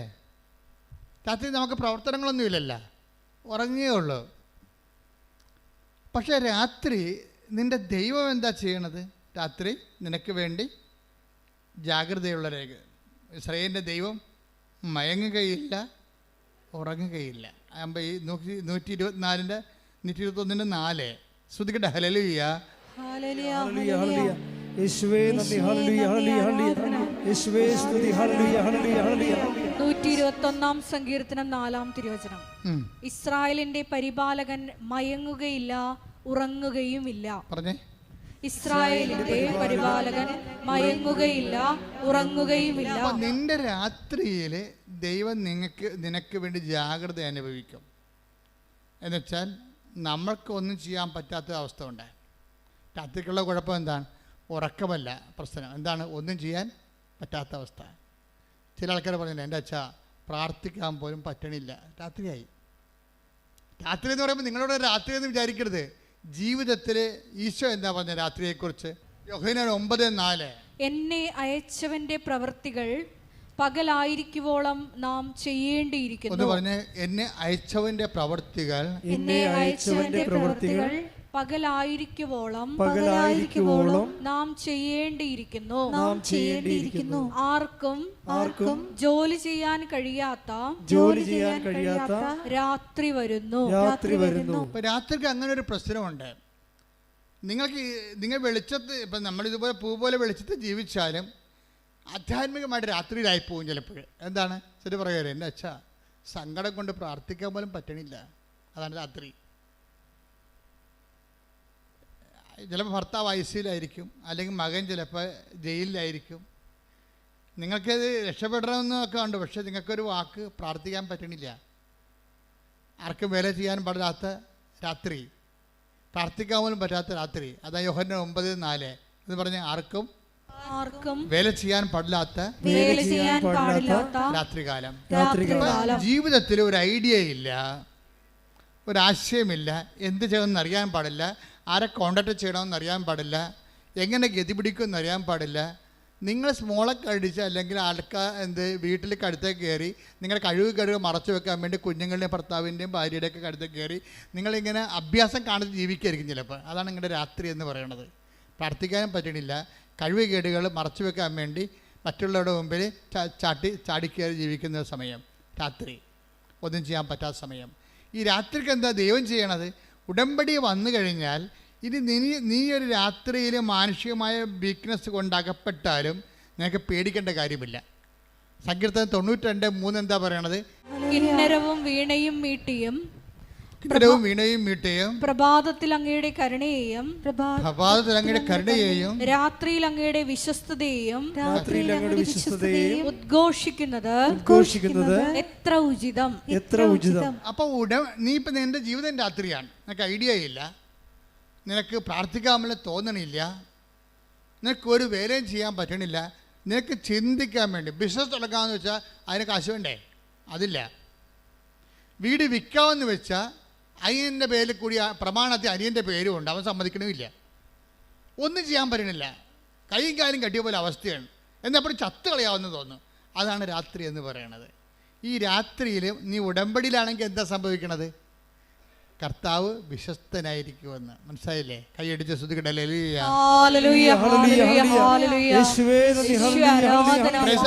അപ്പൊ നിന്നെ ഉടമ്പടിയിലൂടെ നിന്റെ പൊസിഷൻ എന്താണെങ്കിലും നിന്നെ കരകയറ്റാൻ വേണ്ടി ദൈവം തീരുമാനിക്കുമ്പോഴാണ് നമ്മൾ ഉടമ്പടിയിലേക്ക് വരണത്. മനസ്സിലായില്ലേ? കാര്യം ഇപ്പോൾ ഉടമ്പടി ആകുമ്പോൾ ബൈലാറ്ററൽ എഗ്രിമെൻ്റാണ്. നീ ഒരു കക്ഷി, നിൻ്റെ ജീവിതത്തിൻ്റെ വിഷയങ്ങൾ പരിഹരിക്കാൻ ദൈവമാണ് കൗണ്ടർ പാർട്ടായിട്ട് വരുന്നത്. അപ്പോൾ ദൈവത്തോടാണ് നീ ഉടമ്പടി ചെയ്യണത്. അതുകൊണ്ടാണ് ഉടമ്പടിക്ക് ആശ്ചര്യവും എപ്പോഴും റിമൈൻഡറായിട്ട് വരണത്. അത് പാസ് ചെയ്യരുതെന്ന് പറഞ്ഞതിൻ്റെ കാരണം, ചില പെരിച്ചാഴികൾ ഉടമ്പടി കാശിനും പാസ് ചെയ്യാൻ പാടില്ല. എന്താ കാര്യം വെച്ച് കഴിഞ്ഞാൽ ഉടമ്പടി കാശിനും നീയും നിൻ്റെ ദൈവവും തമ്മിൽ ചെയ്ത ഉടമ്പടി ജീവിതത്തിൻ്റെ ഓർമ്മപ്പെടുത്തലാണ്. അത് മകൾ കാനഡയിൽ പോയി അല്ലെങ്കിൽ അവൾ ഐശ്വര്യയിൽ പോയതൊരു കാര്യമില്ല. നീ ഉടമ്പടി വൃത്തിയും മെനയായിട്ട് ചെയ്യുന്നുണ്ടെങ്കിൽ അവൾ ഐശ്വര്യന്ന് മാതാവ് പൊക്കിക്കൊണ്ട് വന്നോളൂ. അത് ഇതുകൊണ്ട് അവിടെ കെട്ടി താത്തേണ്ട ആവശ്യമില്ല. അതിന് വേറെ കാശിനും കൃപാസത്തിനും തരും. അച്ഛൻ കൊടുക്കുന്നുണ്ടല്ലോ, ആൾക്കാരെ കണ്ടില്ലേ? അതിൽ അവിടെ ഉടമ്പടി കാശും ആവശ്യമില്ലാത്ത രീതിയിൽ കൈമാറാതിരിക്കാൻ വേണ്ടിയാണ് അച്ഛനെ കാണുന്നവർക്കെല്ലാം ഞാൻ പാശ്ചര്യം വെഞ്ചരിച്ച് കൊടുക്കുന്നുണ്ട്. അതിൻ്റെ കാരണം അതായത് ഇതിനെല്ലാത്തിനും ഓരോ കാര്യങ്ങളൊക്കെ ഉണ്ട്. അത് അറിഞ്ഞു വേണം നിങ്ങളെ കൈകാര്യം ചെയ്യാൻ. അപ്പോൾ നിങ്ങൾ ഉടമ്പടി കാശിനും കൈമാറിയെന്ന് കേൾക്കുമ്പോൾ തന്നെ ദൈവത്തിന് മനസ്സിലാകും ഇത് ഉടമ്പടിയോട് അത്ര കണ്ട് കൂറുള്ള ആളല്ല, ചുമ്മാ കാര്യം കാണാൻ വേണ്ടിയും വീട്ടിലെ കാര്യം നടക്കാൻ വേണ്ടിയും ഇതുപോലെ ഇത് ഉപയോഗിച്ചുകൊണ്ടിരിക്കുകയാണ്. നമ്മൾ ഈ കോയിൻ ഉപയോഗിക്കണ പോലല്ലേ, കോയിൻ ഉപയോഗിക്കണ പോലെ ഉപയോഗിച്ചുകൊണ്ടിരിക്കുകയാണ്. അപ്പോൾ അതുകൊണ്ട് വളരെ ഈ വിഷയത്തിൽ അതുകൊണ്ടാണ് ഇപ്പോഴത്തെ നിയമം എന്താണ്? നിങ്ങൾ ഉടമ്പടി കാശും കളഞ്ഞു പോയാൽ നിങ്ങൾ ഉടമ്പടി പിന്നെ കാശും വേണമെങ്കിൽ വേറെ ഉടമ്പടി ചെയ്യേണ്ടി വരും. അതിനെ ചെയ്യേണ്ട ആവശ്യമുണ്ടോ? ഇല്ലല്ല. അപ്പോൾ അതുകൊണ്ട് ഉടമ്പടി കാശും കളയാൻ സൂക്ഷിക്കണം. ഇൻ കേസ് അത് ജീർണിച്ച് പോയാൽ എഴുത്തൊടിയോ വല്ലതും ചെയ്ത് കഴിഞ്ഞാൽ തീർച്ചയായിട്ടും ഞങ്ങൾ തിരിച്ചു തരും, പുതിയത് തരും. ജീർണിച്ച് പോയാൽ ജീർണിച്ച് പോകില്ല, പക്ഷേ കളഞ്ഞു പോയാൽ തരത്തില്ല. നിങ്ങളുടെ ഉടമ്പടി കളഞ്ഞു പോയെന്നാണ് ഞങ്ങൾ ചിന്തിക്കുന്നത്. ഉടമ്പടി കാശിനും കളഞ്ഞു പോയെങ്കിൽ അതിന് മുമ്പ് തന്നെ നിങ്ങളുടെ ഉടമ്പടി പോയി കാണാം ദൈവത്തിൻ്റെ സന്നിധിയിൽ. അതാണ്. അപ്പോൾ ഈ വിഷയം വെച്ചാൽ നമ്മൾ ഓരോ വിഷയവും വളരെ ശ്രദ്ധയോടെ ചെയ്യുന്നവരുണ്ട്. ഉടമ്പടി തൈലം കൃത്യമായിട്ട് ഉപയോഗിക്കുന്നവരുണ്ട്, ഉടമ്പടി ഉപ്പ് കൃത്യമായിട്ട് ആട്രിബ്യൂട്ട് ചെയ്യുന്നവരുണ്ട്. അവരെല്ലാം ശ്രദ്ധയുള്ളവരാണ്. അല്ല അവിടുന്ന് കുറേ നേർച്ച വസ്തു കിട്ടി ഇങ്ങോട്ടിട്ട് അവിടെ നിന്ന് കിട്ടില്ല, ഒന്നും തന്നില്ല, അതിനൊക്കെ തരുമെന്ന് പറഞ്ഞാലെന്നൊക്കെ പറഞ്ഞിട്ട് ഭർത്താവ് രണ്ട് പൂച്ച് വെച്ചും വന്ന് വെള്ളം അടിച്ച് വന്ന് വെച്ച് ഓരോ കാര്യത്തിലേക്ക് നീ കൊണ്ട് ബുദ്ധിയും ബോധവും ഇല്ല എടുത്ത് കൈ കൊടുക്കാൻ പാടില്ല. നിങ്ങളത് പ്രാർത്ഥിച്ച് ആരാണോ ദൈവമായിട്ട് ഉടമ്പടി ചെയ്തിരിക്കുന്നത് ആ വ്യക്തിയെ ചെയ്യാൻ പാടുള്ളത്. ആ വ്യക്തി ചെയ്യുമ്പോൾ എപ്പോഴും ശ്രദ്ധിക്കേണ്ട ഒരു കാര്യമുണ്ട്. ആ വ്യക്തി ചെയ്യുമ്പോൾ നിങ്ങളുടെ ഉള്ളിൽ നിങ്ങൾ ആർക്ക് വേണ്ടിയാണോ അത് ചെയ്യണത് അവരുടെ ഭൗതികമായ ഉന്നമനം ആയിരിക്കരുത് പ്രൈമറി ഇൻറ്റൻഷൻ വരണത്. അവരുടെ ആധ്യാത്മികമായ ഉന്നമനമായിരിക്കണം. മനസ്സിലായില്ലേ? അതായത് അവർ രോഗത്തിൽ നിന്ന് മോചിച്ചാൽ നിങ്ങൾ ഉറപ്പ് വരുത്തണം അവർ ദൈവത്തെ അറിഞ്ഞ് ജീവിക്കുമെന്ന്. അല്ലാതെ അവർ സുഖപ്പെട്ട് കാര്യമില്ലല്ലോ. അവർ ദൈവത്തെ അറിഞ്ഞ് ജീവിക്കും എന്ന് അവരോട് ചോദിക്കണം. ഇത് തരുമ്പോൾ ഞാനൊരു കാര്യം ചെയ്യും, നിങ്ങളത് വിശ്വാസമുണ്ടെങ്കിൽ നിങ്ങൾ സൗഖ്യപ്പെട്ട് കഴിയുമ്പോൾ മാതാവിൻ്റെ മധ്യസ്ഥയിൽ ജീവിതം തുടങ്ങണം എന്ന് നിങ്ങളെ ഉറപ്പ് വരുത്തണം. അല്ല കാണുന്ന കടവാമ്പോത്തിന് എല്ലാം കൊണ്ട് ഇതൊക്കെ തേച്ച് വെച്ചിട്ട് ചുറ്റി നടക്കരുത്. അങ്ങനെ കുറേ ആൾക്കാരുണ്ട്. ഈ വിഷയം വളരെ കാര്യം ഓരോ കാര്യങ്ങൾ സാക്ഷ്യ ബേസ്ഡായിട്ടാണ് പോണത്. സാക്ഷ്യങ്ങൾ നല്ല വലിയ വലിയ വലിയ സാക്ഷ്യങ്ങൾ പറയുന്നവർ എങ്ങനെയാണ് അത് ചെയ്യണമെന്ന് നോക്കണം. അവരെന്ത് ശ്രദ്ധയോടെയാണ് ചെയ്യണത് എന്ന് വെച്ച് കഴിഞ്ഞാൽ എന്താ പ്രോബ്ലം എന്ന് വെച്ച് കഴിഞ്ഞാൽ, കുറേ പേര് തൽക്കാലത്തേക്ക് ഒരു ആവശ്യത്തിന് വേണ്ടി പെട്ടെന്ന് ഇങ്ങനെ ഉടമ്പടി ചെയ്യുന്നുണ്ട്. പക്ഷേ നിങ്ങൾ ഉടമ്പടി ചെയ്യുമ്പോൾ ഓർക്കേണ്ടത്, നിങ്ങളുടെ വിഷയങ്ങൾ കഴിഞ്ഞാലും ഉടമ്പടി ദൈവം വിശ്വസ്തനായിരിക്കുമെന്നുണ്ടല്ലോ. അപ്പോൾ സ്വാഭാവികമായിട്ടും നിങ്ങളുടെ ഉടമ്പടിയുടെ ഫലങ്ങൾ നിങ്ങൾക്ക് കിട്ടിക്കൊണ്ടിരിക്കും. അപ്പോൾ അതിൽ നിന്ന് ദൈവം എന്താ ഉദ്ദേശിക്കണത്? നിങ്ങളും അതുപോലെ ഒരു ജോലി കിട്ടാൻ വേണ്ടി ഉടമ്പടി ചെയ്ത് ജോലി കിട്ടി കഴിയുമ്പോൾ പിന്നെ വെള്ളം അടിച്ച് പെണ്ണും പിടിച്ച് നടന്നു കഴിഞ്ഞാൽ, കാര്യം ദൈവത്തിൻ്റെ മുമ്പിൽ പ്രകൃതം കാണിച്ചിട്ടല്ലേ. അപ്പോൾ അതുകൊണ്ട് കൃത്യമാണ്. ഞാൻ പച്ച മലയാളമാണ് ഉപയോഗിക്കുന്നത്, അറിയാമല്ലോ. അത് നിങ്ങൾക്ക് കാര്യം മനസ്സിലാകാൻ വേണ്ടിയാണ്. അഭ്യാസം കാണിക്കാതിരിക്കാനും കൃത്യമായിട്ട് ഉടമ്പടിയിൽ ജീവിക്കാൻ വേണ്ടിയും അതനുസരിച്ച് നിങ്ങൾ കർത്താവിൻ്റെ വക്താക്കൾ, സുവിശേഷത്തിൻ്റെ വക്താക്കളായി മാറണം. അതിന് സമയവും കാര്യങ്ങളൊന്നുമില്ല. നിങ്ങൾക്ക് ഒരു അഭിഷേകം കിട്ടിയാൽ, ഇപ്പോൾ ഇന്ന് പരിശുദ്ധാത്മാവിൻ്റെ ദിനത്തിലാണ് ഈ ധ്യാനം റെക്കോർഡ് ചെയ്യണത്. പരിശുദ്ധാത്മാവിൻ്റെ ദിനത്തിൽ ധ്യാനം റെക്കോർഡ് ചെയ്യുമ്പോൾ നിങ്ങൾക്ക് പരിശുദ്ധാത്മാവിനെ ലഭിച്ചോ ഇല്ലയോ? കാരണം ഉടമ്പടി പോലെ പരിശുദ്ധാത്മാവ് ലഭിക്കാൻ പറ്റിയ വേറെ സംവിധാനമില്ല. കാര്യം പരിശുദ്ധാത്മാവിൻ്റെ എല്ലാവിധ അഭിഷേകം തുടങ്ങുന്നത് ഉടമ്പടി കവനൻ്റ് ഫോർമാറ്റിലാണ്. കവനൻ്റ് ഫോർമാറ്റ് എന്ന് പറഞ്ഞാൽ എന്താണ്? അവൻ പറയണത് പോലെ ചെയ്യുന്നതാണ്. ഈ പരിശുദ്ധാത്മാവിന് ലഭിക്കാൻ വേണ്ടിയുള്ള ഫോർമാറ്റ് എന്താണ്? കവനൻ്റ് ഫോർമാറ്റാണ്. ഇപ്പോൾ പത്രോസിൻ്റെ പ്രഭാഷണം കഴിഞ്ഞു. പത്രോസിൻ്റെ പ്രഭാഷണത്തിന് മുമ്പ് ഒരു ചോദ്യമുണ്ട്. പത്രോസിൻ്റെ പ്രഭാഷണത്തിലൂടെയാണല്ല പരിശുദ്ധാത്മാവ് നിറഞ്ഞിട്ട് ആൾക്കാർ ചോദിക്കണത് എന്താണ്? 2:37 എടുത്ത് നടപടി 2:37. അപ്പോസ്തല പ്രവർത്തനങ്ങൾ 2:37. നടപടി 2:37. ഇത് കേട്ടപ്പോൾ വചനങ്ങൾ കേട്ടപ്പോൾ, അതാണ് ഇത് കേട്ടപ്പോൾ പത്രോസ് തോന്നിയ ദിവസം പറഞ്ഞുകൊണ്ടിരിക്കുകയല്ല, ദൈവവചനം പറഞ്ഞുകൊണ്ടിരിക്കുകയായിരുന്നു. ദൈവവചനം പറഞ്ഞുകൊണ്ടിരുന്നാൽ അത് കേട്ടാൽ ജനങ്ങളിൽ ഉടനെ ചോദ്യങ്ങൾ ഉണ്ടാകണം. അതാണ് പരിശുദ്ധാത്മാവിനെ കിട്ടാനുള്ള ആദ്യത്തെ നടപടിക്രമം. അതാണ് ദൈവവചനം പ്രഘോഷിക്കപ്പെട്ടാൽ കർത്താവ് തോണ്ടി അവർക്ക് ചോദ്യങ്ങളുണ്ടാകും. അല്ലാത്തൊരു വായിട്ട് നോക്കിയിരിക്കും. പിടിയില്ലേ? ദൈവവചനം പ്രഘോഷിക്കപ്പെട്ടാൽ ഓട്ടോമാറ്റിക്കായിട്ട് നിങ്ങൾ ദൈവത്തിൻ്റെ തോണ്ടൽ കിട്ടിയ ആളാണെങ്കിൽ, അഭിഷേകം കിട്ടിയ ആളാണെങ്കിൽ ഉടനെ നിങ്ങൾക്ക് ഒരു ചോദ്യം വരും. എന്താണ്? ഞങ്ങൾ എന്താണ്? Read it again. ശ്രദ്ധിക്കട്ടെ. ഹല്ലേലൂയ. ഇത് കേട്ടപ്പോൾ അവർ ഹൃദയം നുറങ്ങി പത്രോസിനോടും മറ്റ് അപ്പോസ്തലന്മാരോടും ചോദിച്ചു. കണ്ടില്ലേ? ദൈവവചനം കേട്ടപ്പോൾ എന്താ സംഭവിച്ചത്? ഒരു സംഭവം നടന്നു. എന്ത് ചെയ്തിട്ട്? ഹൃദയം നുറങ്ങി, അത് പൊടിച്ചുപോയി. പഴയ ഹൃദയമില്ലേ, അത് പൊടിയണം. വചനം കേൾക്കുമ്പോഴേ ഉണ്ടാകുമ്പോൾ ഇനി ഞാൻ പഴയതുപോലെ ജീവിക്കത്തില്ല, എൻ്റെ പഴയ ഹൃദയം ഓട്ടോമാറ്റിക്കായിട്ട് വചനം കേട്ട് പൊടിഞ്ഞു പോകണം, വിശദീകരിക്കണം. അതാണ് ഹൃദയം നുറുങ്ങിയെന്ന്. വിജയം പൊടിഞ്ഞു. നിങ്ങൾ പൊടിയാതെ കല്ല് പോലെ ഇരുന്ന് വചനം കേട്ടാൽ ഇത് വർക്കൗട്ട് ചെയ്യത്തില്ല. അതായത് ആദ്യമേ വചനം കേൾക്കുമ്പോൾ തന്നെ ദൈവസകം നിറഞ്ഞിട്ട് പഴയ ഹൃദയം പൊടിഞ്ഞു പോകണം. അത് റീഡ് ഇറ്റ് അഗൈൻ. ഇത് കേട്ടപ്പോൾ അവർ ഹൃദയം നുറുങ്ങി.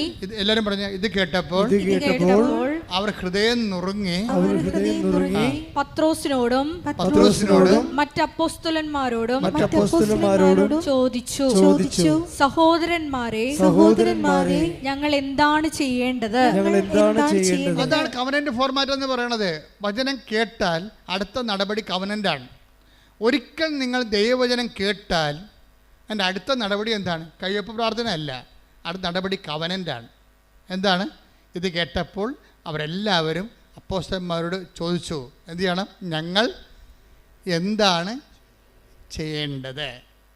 അപ്പോൾ പത്രോസ് എന്താ പറയണത്? പത്രോസ് പറഞ്ഞത് എന്താണ്? 2:30 വായിച്ചേ. നിങ്ങൾ പശ്ചാത്തപിക്കുവിൻ. ഏറ്റു പറഞ്ഞ നിങ്ങൾ പശ്ചാത്തപിക്കുവിൻ. പാപമോചനത്തിനായി എല്ലാവരും യേശുക്രിസ്തുവിന്റെ നാമത്തിൽ സ്നാനം സ്വീകരിക്കുവിൻ. പരിശുദ്ധാത്മാവിന്റെ ദാനം നിങ്ങൾക്ക് ലഭിക്കും. ഇത് ഭയങ്കര സുന്ദരമായ ഒരു വെളിപാടാണ്. എന്താണ്? വചനങ്ങൾ കേട്ടപ്പോൾ ജനങ്ങളുടെ ഹൃദയം പൊടിഞ്ഞു. പഴയ ഹൃദയം ഉണ്ടായിരുന്നു. ഏഷണി, പഴക, പരദൂഷണം, വിദ്വേഷം, മത്സരം, അഹങ്കാരം ഉണ്ടായിരുന്ന ഹൃദയം പൊടിഞ്ഞു. പൊടിഞ്ഞിട്ട് എന്ത് ചെയ്താണ്? ജനങ്ങളെ ചോദിച്ചു, ഞങ്ങൾ ഈ ആത്മാവിനെ സ്വീകരിക്കാൻ ഞങ്ങൾ എന്താണ് ചെയ്യേണ്ടത്? അതാണ് വചന നടപടി. അത് നമ്മുടെ ഉടമ്പടി അതല്ലേ? എന്താണ് ഞങ്ങൾ എന്താണ് ചെയ്യേണ്ടത്? അതെന്താണ് ചൊല്ലേണ്ടതെന്നല്ല ചോദിച്ചത്. നിങ്ങൾ എന്താണ് ചൊല്ലേണ്ടത്? നിങ്ങൾ ബൈബിൾ 100 പ്രാവശ്യം എഴുതിക്കുമെന്നാണ് പറയണത്. അല്ല, ഞങ്ങൾ എന്താണ് ചെയ്യേണ്ടത്? ഉടനെ അവരെന്താ പറയണത്? ഫസ്റ്റ് നിങ്ങൾ ചെയ്യേണ്ട കാര്യം എന്താണ്? നിങ്ങൾ പശ്ചാത്തപിക്കണം. അതാണ് വിഷയം. ഇപ്പോൾ ഒരാഴ്ച ഒരു 10-20 ഡൈവേഴ്സ് കേസ് ഉണ്ടാവും. എന്നിട്ട് ഇപ്പോൾ അവർ ഒരുമിച്ച് താമസിക്കണമെന്നൊക്കെ പറഞ്ഞുകൊണ്ട് അവർ ഉടമ്പടി വെച്ചിരിക്കുന്നവരുണ്ട്. ചിലർ ഡൈവേഴ്സുകാർ ഉടമ്പടി വെച്ചിരിക്കുന്നത് കൊച്ചിനെ കിട്ടണമെന്നും പറഞ്ഞാണ്. കൊച്ചിനെ അയാൾ അടിച്ചുകൊണ്ട് പോയി, കൊച്ചിനെ കിട്ടണമെന്ന് പറഞ്ഞാൽ. ചിലർ ഉടമ്പടി വെച്ചിരിക്കുന്നത് കേസ് അവർക്ക് അനുകൂലമായിട്ട് വിധിക്കണമെന്നാണ്. പക്ഷേ ഇതിൻ്റെ ഇടയ്ക്ക് ഈ ഡൈവേഴ്സ് കേസുകാർ എന്താ ചെയ്തിരിക്കണം? ചിലർ പറഞ്ഞിട്ട് കൊച്ചിനെ കിട്ടണം. ചിലരെന്താ പറഞ്ഞിരിക്കുന്നത്? കേസ് അവർക്ക് അനുകൂലമായിട്ട് വിധിക്കണം. ചിലരെന്താ പറഞ്ഞിരിക്കുന്നത്? ചിലവിന് കിട്ടണം. ചിലരെന്താ പറഞ്ഞിരിക്കുന്നത്? അതായത് ഇതുപോലെ ഓരോ വിഷയങ്ങളാണ് പറഞ്ഞിരിക്കുന്നത്. ചിലർ മാത്രം ഒരുമിച്ച് താമസിക്കണമെന്ന് പറഞ്ഞിട്ടുണ്ട്. ചിലർ മാത്രം. ഇതിനകത്ത് ഏതാണ് ദൈവഹിതം? അപ്പം ഞാൻ അവളോട് ചോദിക്കും, അല്ലെങ്കിൽ അവനോട് ചോദിക്കും, നീ കൊണ്ടുപോയാക്കിയതാണ്, അവളെ ഉപദ്രവിച്ച് വിട്ടതാണെന്ന് ചോദിക്കുമ്പോൾ ഇവൻ പമ്മും. ഇവന് ഡൈവേഴ്സ് കിട്ടിയിട്ട് വേറെ കെട്ടണം, അതിനുവേണ്ടി ഉടമ്പടി എടുത്തിരിക്കണം പന്നി. ഇതാണ് പ്രശ്നം. എത്രയും വേഗം ഡൈവേഴ്സ് കിട്ടിയിട്ട് മാതാവ് ഡൈവേഴ്സ് കൊടുക്കണം. പണിയല്ലേ മാതാവിന് പുതിയ പണി. മാതാവിന് പണി അങ്ങോട്ട് കൊടുത്തിരിക്കുകയാണ്. എന്താ കാര്യം? ഡൈവേഴ്സ് ആക്കിയിട്ട് വേറെ പെണ്ണെ കെട്ടണം. അടിപൊളി. ഇത് തന്നെ പെണ്ണും പറഞ്ഞിട്ടുണ്ട്. ഇതിനകത്തൊരു പൊട്ടിച്ചിലിൻ്റെ ആവശ്യം ഉണ്ടാവും. എന്താ കാര്യം? ദൈവം ആഗ്രഹിക്കുന്നത് പശ്ചാത്താപമാണ്. ഇതിനകത്ത് പശ്ചാത്താപം എന്നൊരു കണ്ടൻ്റ് ഉണ്ട്. അത് ഉടമ്പടിയല്ല, എന്ത് സംഭവമായാലും സത്യദൈവത്തിൻ്റെ വിഷയങ്ങളിലെല്ലാം മനുഷ്യൻ്റെ വിശുദ്ധീകരണം മസ്റ്റാണ്. മന്ത്രവും തന്ത്രവും അങ്ങനെയുള്ള പരിപാടിയൊക്കെ ആണെങ്കിൽ ഒരു വിശുദ്ധീകരണം വേണ്ട. നമുക്ക് വേണമെങ്കിൽ ആഭിചാരം ചെയ്ത് ആരും കൊല്ലുകയും ചെയ്യാം. പക്ഷേ സത്യദൈവം, നിത്യജീവൻ എന്നുള്ള ഫോർമാറ്റിൽ പോകുന്ന എല്ലാ വിഷയങ്ങൾക്കും നിങ്ങളുടെ പശ്ചാത്താപം മസ്റ്റായിട്ട് വരും. ഈ പശ്ചാത്താപം എന്താ വരണത്? അപ്പം നിങ്ങൾ ആദ്യം ഉടമ്പെടുക്കുമ്പോൾ തന്നെ നിങ്ങളെ വാളും പരിചയം കൊണ്ടുവന്ന് കർത്താവിൻ്റെ അടുത്ത് വെക്കണം. നിങ്ങൾ വീട്ടിലെ വാളും പരിചയം അംഗമല്ലായിരുന്നോ? അല്ലേ? ആദ്യം ഇത് വാളും പരിചയം കൊണ്ട് വെക്കണം. ഇപ്പം നിങ്ങൾ വാളും പരിചയം കൊണ്ട് അവൾ നല്ല വെട്ടിയപ്പോഴാണല്ലോ ഇപ്പോൾ വക്കീലിൻ്റെ അടുത്ത് കൊടുത്തിരിക്കുന്നത്. നിങ്ങളുടെ വാളും പരിചയമൊക്കെ വക്കീൽ വെട്ടിക്കൊള്ളാൻ പറയും. എന്നിട്ട് ജഡ്ജി തീരുമാനിക്കണം ആര് ജയിച്ചെന്ന് പറയും. നിങ്ങൾ വിചാരിച്ച കോടതിയിൽ നിങ്ങളുടെ വിഷയങ്ങൾ ചെല്ലണത് തന്നെ നിങ്ങൾക്ക് നാണക്കേടാണെന്ന്. എന്താ കാര്യം?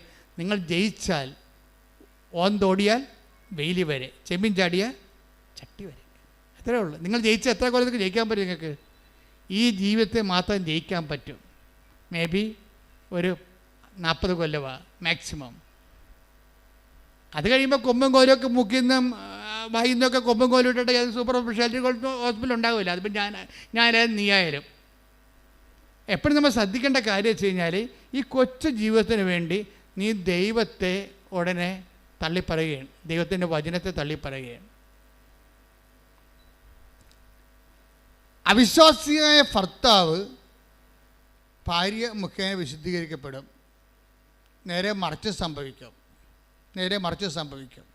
ഉടമ്പടി എടുക്കുമ്പോൾ നീ ഒരു തുറന്ന മനോഭാവം ആദ്യം, ദൈവമേ എവിടെയാണ് തെറ്റെന്നറിയത്തില്ല. നമുക്കറിയാം ഞാൻ എവിടെയാണ് തെറ്റെന്നറിയത്തില്ല. ഇപ്പം നിങ്ങൾക്കറിയാമല്ലോ, ഇപ്പോൾ 2 മക്കളേ ഉള്ളൂ. പണ്ട് 10 മക്കളൊക്കെ ഉണ്ടായിരുന്ന സമയത്ത് തട്ടിമുട്ടിയാലും ആരും മൈൻഡ് ചെയ്യത്തില്ല, തനത് എഴുന്നേറ്റ് പോകും. ഇപ്പം പിള്ളേർ വീണ് കഴിഞ്ഞാൽ അവിടെ തന്നെ കിടന്ന് കാറും, നിലവിളിച്ചില്ലെങ്കിൽ അവരവിടുത്തെ എടുത്ത് അവിടെ കിടന്ന് 1 വയസ്സുകാരുടെ കൊച്ചാണ് ശരി, അവിടെ കിടന്ന് വേണമെങ്കിൽ കിട്ടിയ സാധനം എടുത്ത് നമുക്ക് എറിയും. കാര്യം 10-12 പിള്ളേരുണ്ടായപ്പോൾ നമുക്ക് പ്രശ്നമില്ല. വീണ് എഴുന്നേറ്റ് പോകും. ആര് മൈൻഡ് ചെയ്യാനാണ്? ഇപ്പം മൈൻഡ് ചെയ്യാൻ ആളുള്ള കാരണം കുഞ്ഞുനാൾ മുതലേ ഭയങ്കര പൊസസീവാണ് ആൾക്കാർ. ഒന്നും ഉൾക്കൊള്ളാൻ പറ്റത്തില്ല. അതുകൊണ്ട് ഇവിടെ വന്ന് കെട്ടി വന്ന് കയറുമ്പോൾ തന്നെ അല്ലെങ്കിൽ അവളല്ലെങ്കിൽ അവൻ, അവളുടെ അല്ലെങ്കിൽ അവൻ്റെ കുറ്റങ്ങളാണ് ആദ്യം എഴുന്നള്ളിക്കണത്. അപ്പോൾ അതോടുകൂടി വീട്ടുകാരെന്ത് ചെയ്യും? വീട്ടുകാർ എന്നാൽ നീ ഇങ്ങോട്ട് പോരാൻ പറയും, അമ്മ പറയും. അപ്പോൾ ആ തള്ള എന്നോട് അങ്ങനെ കാണിച്ചു, അവിടെ കോന്തക്കളൊന്ന് കൊടുത്തിട്ട് പോരാൻ പറയും. ഇയാളും വന്ന് ഉടമ്പടി എടുത്തിട്ടുണ്ട്, അതാ പ്രശ്നം. ആ ആളും വന്ന് ഉടമ്പടി എടുത്തിട്ടുണ്ട്. അപ്പം നിങ്ങൾ എങ്ങനെയാണ് അധപ്പതിച്ചതെന്ന് ആദ്യം എവിടുന്നാണ് തുടങ്ങിയത്? എങ്ങനെയാണ് നിങ്ങൾ അധപ്പതിക്കാൻ കാരണം? ഇപ്പം അമ്മയെ സംബന്ധിച്ചത് ഇപ്പോൾ ക്ലിൻ്റൺ അച്ഛൻ രാവിലെ പറഞ്ഞ എക്സാമ്പിൾ കണ്ടില്ലേ? അതായത് അവർ വർഷങ്ങൾ പിരിഞ്ഞിരുന്ന ആൾക്കാർ ഉടമ്പടി എടുത്തപ്പോൾ അമ്മ 2 പേരെയും കൂട്ടി യോജിപ്പിച്ച് കുഞ്ഞിനെയും കൊടുത്ത് പരമസന്തോഷമായിട്ട് അവർ ജീവിക്കുകയാണ്. അപ്പോഴേ അങ്ങനെ ദൈവത്തിൻ്റെ ഭാഗത്തുനിന്ന് അങ്ങനെ ഒരു ജീവിതം, നിനക്ക് സങ്കല്പിക്കാൻ പറ്റാത്തൊരു ജീവിതം ദൈവത്തിൻ്റെ കയ്യിലുണ്ട്. നിനക്കത് വേണ്ട. നിൻ്റെ ജീവിത പങ്കാളിക്ക് ഇന്ന കുഴപ്പങ്ങളുണ്ട്. രഹസ്യമായ കുഴപ്പമാകാം, ചിലത് പരസ്യമായ കുഴപ്പമാകാം. അതുകൊണ്ട് പുതിയ ഒരു ഉരുപ്പടിനെ കിട്ടിയാൽ കൊള്ളാവുന്നതിൻ്റെ മനസ്സിൽ രഹസ്യ അജണ്ട ഉണ്ടാകും. മനസ്സിലായില്ലേ? അപ്പം അതുകൊണ്ട് അതൊക്കെ ദൈവത്തിന് അറിയാമല്ലോ. നിൻ്റെ ഉദ്ദേശം ചിലപ്പോൾ വേറെ ആയിരിക്കുമെന്ന് അറിയാമല്ലോ. അത് വളരെ മനുഷ്യൻ്റെ പുറത്ത് പറയാൻ കൊള്ളാത്ത ഉദ്ദേശമായിരിക്കും നിൻ്റെ മനസ്സിലുള്ളതെന്ന് ദൈവത്തിന് അറിയാം. ഇത് വെച്ചുകൊണ്ട് ഉടമ്പടി ചെയ്ത ആദ്യം ചെയ്യേണ്ടത്, കർത്താവേ, എൻ്റെ ഹൃദയ വിചാരങ്ങൾ നിനക്കറിയാം. ഹൃദയ വിചാരം എന്ന് പറഞ്ഞാൽ നിസ്സാര കാര്യമൊന്നുമല്ല. ഒരു കോടതിയിലും ഹൃദയ വിചാരണ ചെയ്യപ്പെടത്തില്ല. പക്ഷെ ദൈവത്തിൻ്റെ തിരുസ്ഥിതി. Take the word of God. 139 സങ്കീർത്തനം 2-ാം തിരുവചനം. ഞാൻ ഇരിക്കുന്നതും എഴുന്നേൽക്കുന്നതും അവിടുന്ന് അറിയുന്നു. ഞാൻ ഇരിക്കുന്നതും എഴുന്നേൽക്കുന്നതും അവിടുന്ന് അറിയുന്നു. ഞാൻ ഇരിക്കുന്നതും എഴുന്നേൽക്കുന്നതും അവിടുന്ന് അറിയുന്നു. എന്റെ വിചാരങ്ങൾ അവിടുന്ന് അകലെ നിന്ന് മനസ്സിലാക്കുന്നു. ഇവിടെയാണ് പ്രശ്നം വരാൻ പോണത്. നിങ്ങളിപ്പോൾ ഈ വിഷയം കൊണ്ട് ഉദ്ദേശിക്കുന്നത് എന്താണെന്ന്, നിങ്ങളുടെ മനസ്സിലിരിപ്പ് എന്താണെന്ന് ദൈവത്തിന് അറിയാം. നിങ്ങളിപ്പോൾ 5 സെൻറ്റ് സ്ഥലം മേടിക്കണമെന്ന് ഞാൻ പറഞ്ഞില്ലേ? 5 സെൻറ്റ് സ്ഥലം മേടിക്കുമ്പോൾ നിങ്ങൾ ചോദിക്കണം എന്താണ്? അച്ഛൻ നേരത്തെ പറഞ്ഞ എക്സാമ്പിളാണിത്. എന്താണ് നിങ്ങൾ ചോദിക്കണം? മൂത്ത മകനെയും മകളെ അങ്ങോട്ട് മാറ്റി താമസിപ്പിക്കണമെന്നാണ് നിങ്ങൾ ഉദ്ദേശിക്കുന്നത്. പക്ഷേ നിങ്ങൾ ഉദ്ദേശിക്കുന്നത് അതല്ല. നിങ്ങൾ ഉദ്ദേശിക്കുന്നത് ആ സ്ഥലം മേടിച്ചില്ലെങ്കിൽ അവിടെ കൂടി വീടിൻ്റെ പുറകിലുള്ള ആൾക്കാർ റോഡിടുക മാത്രമല്ല, വീട്ടിലുള്ളവൻ കയറി അവിടെ നമ്മളെക്കാൾ വലിയ വീട് വെച്ച് അവിടെ താമസിക്കുക. നമുക്ക് സഹിക്കാൻ പറ്റത്തില്ല. അതാണ് ഹൃദയ വിചാരം എന്ന് പറയുന്നത്. ഉടമ്പടിയിൽ എല്ലാത്തിനും രഹസ്യ അജണ്ടകളുണ്ട്. രഹസ്യ അജണ്ടകളുമായിട്ടൊരു സംഭവം ഇട്ടാൽ ഉപ്പിരിക്കുന്ന കുടം ഉടയണ പോലെ നീ ഉടയും. പ്രാർത്ഥിക്കുക, കർത്താവായ ദൈവമേ, വിശുദ്ധമായ ഉടമ്പടി വിശുദ്ധിയോടെ നിർവഹിക്കുവാൻ വിശുദ്ധമായ മനസ്സാക്ഷിയാൽ എന്നെ സ്നാനപ്പെടുത്തണമേ.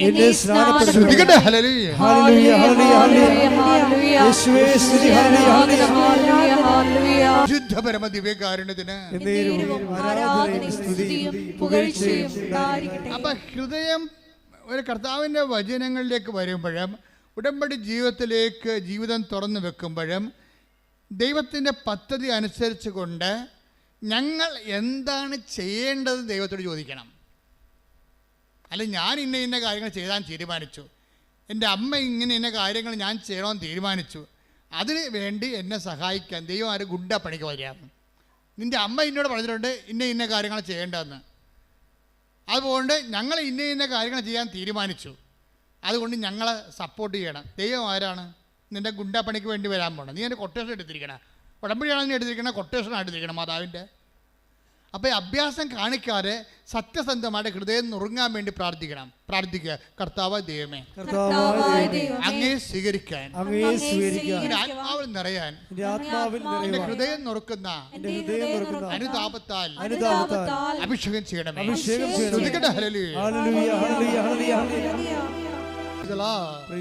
അപ്പോൾ നിങ്ങൾ ഉള്ളുകൊണ്ട് ഇങ്ങനെ ആഗ്രഹിക്കണം. എന്താണ്? ആത്മാവേ എന്നിൽ അഭിഷേകം ചെയ്യണമേ. നിങ്ങൾക്കറിയാമല്ലോ ഉടമ്പടി ധ്യാനത്തിൻ്റെ span and life of covenant retreat എന്തോരം ഉണ്ട്. ഉടമ്പടി ധ്യാനത്തിൻ്റെ സ്പാൻ ഓഫ് കവനന്റ് ആ ലൈഫ് ഓഫ് ദി കവനൻറ്റ് എന്തുമാത്രമാണെന്നറിയാവോ? ദൈവവചനം പോലെ തന്നെയാണ് അതിൻ്റെ കവനൻറ്റ്. ഇത് സത്യമായ കാര്യമാണ് അച്ഛനിലൂടെ ഈശോ പറയണത്. ഞാൻ പഠിപ്പുന്നതെങ്കിൽ നിങ്ങളെ സൂചിപ്പിക്കാൻ വേണ്ടി ഒന്നും പറയത്തില്ല. What is happened in the Bible, what is the mentality and attitude of the God, it will be revealed. അതാണ് നിങ്ങൾക്ക് റിവീൽ ചെയ്ത് തരണത്. അപ്പം നിങ്ങൾ അതിനെ അബൈഡ് ചെയ്ത് വരണം. പ്രാർത്ഥിക്കുക, കർത്താവേ ദൈവമേ, ഉടമ്പടി ധ്യാനത്തില് അങ്ങയുടെ വചനം കേൾക്കാൻ എന്നെ എന്റെ ആത്മാവിനെ ഒരുക്കണമേ, എന്റെ ഹൃദയത്തെ നുറുക്കണമേ, എന്റെ ആത്മാവിനെ ഒരുക്കണമേ, എന്റെ ഹൃദയത്തെ നുറുക്കണമേ. ആത്മാവേ, യേശുവിന്റെ ആത്മാവേ, ആത്മാവേ, അപ്പോസ്തലന്മാരിൽ ഇറങ്ങി വസിച്ച സഭയുടെ ആത്മാവേ, എന്നെ അഭിഷേകം ചെയ്യണമേ, എന്നെ അഭിഷേകം ചെയ്യണമേ. ഞാൻ കർത്താവിന്റെ കൈയും കാലുമായി അപ്പോസ്തലന്മാരെ പോലെ കാലത്തില് കർത്താവിനെ കൈമാറാൻ എന്നെ അഭിഷേകം ചെയ്യണമേ. ശ്രദ്ധിക്കട്ടെ പ്രിയപ്പെട്ടവരെ, ഇതാണ് ഇതിന്റെ ഒരു പ്രോസസ്സിങ്. എന്താണ്? ഫസ്റ്റ് ടൈം കേൾക്കുക. സെക്കൻഡ് സ്റ്റെപ്പ് കർത്താവിൻ്റെ വചനം ആദ്യമേ കേൾക്കുക. രണ്ടാമത്തെ സ്റ്റെപ്പ് എന്താണ്? ഹൃദയം നുറങ്ങണം. കർത്താവിൻ്റെ വചനം കേട്ടിട്ട് വചനത്തെ അനുപേക്ഷണമായിട്ട് യോഹന്നാൻ 15:3 വർക്കൗട്ട് ചെയ്യണം. യോഹന്നാൻ 15:3 ഞാൻ നിങ്ങളോട് പറഞ്ഞ വചനം നിമിത്തം, ഞാൻ നിങ്ങളോട് പറഞ്ഞ വചനം നിമിത്തം നിങ്ങൾ വിശുദ്ധി ഉള്ളവരായിരിക്കുന്നു. വചനം കേൾക്കുമ്പോൾ സത്യസന്ധമായിട്ട് അതിനോട് സഹകരിക്കാൻ തയ്യാറാണെങ്കിൽ ഓട്ടോമാറ്റിക്കായിട്ട് വിൽ ബി നിങ്ങളുടെ ഹൃദയം നുറങ്ങിയിരിക്കും. അപ്പോൾ എന്താ സംഭവിക്കണത്? ഹൃദയം നുറങ്ങിയിട്ട് ജനങ്ങൾ ചോദിക്കണ ഫസ്റ്റ് ക്വസ്റ്റ്യൻ, ഇപ്പം കുഞ്ഞുങ്ങളുടെ ആദ്യത്തെ ക്രൈ എന്താണ്? First cry. അതുപോലെ ഫസ്റ്റ് ക്വസ്റ്റ്യൻ, ആത്മാവിൽ ജനിച്ചവൻ്റെ ഫസ്റ്റ് ക്രൈ എന്താണത്? സഹോദരങ്ങളെ, ഞങ്ങൾ എന്ത് ചെയ്യണം? That's first cry, that's first question. വചനം ശ്രവിച്ചവൻ്റെ ആദ്യത്തെ നിലവിളി, ആത്മാവിൽ ജനിച്ച ദൈവ പൈതലിൻ്റെ ഫസ്റ്റ് ക്രൈ എന്താണത്? സഹോദരങ്ങളെ, ഞങ്ങൾ എന്ത് ചെയ്യണം? അതാണ് ചോദ്യം. അപ്പം എന്ത് ചെയ്യണമെന്ന് പറയുമ്പോൾ ഒറ്റ ഉത്തരവേ ഉള്ളൂ പത്രോസിന്. എന്താ പറയണത്? അവൻ പറയണത് പോലെ അവൻ പറഞ്ഞത് എന്താ? പർക്കോസിന്റെ 1:15 അവൻ പറഞ്ഞു സമയം പൂർത്തിയായി, ദൈവരാജ്യം സമീപിച്ചിരിക്കുന്നു, അനുതപിച്ച് സുവിശേഷത്തിൽ വിശ്വസിക്കുവിൻ. മനസ്സിലായില്ലേ?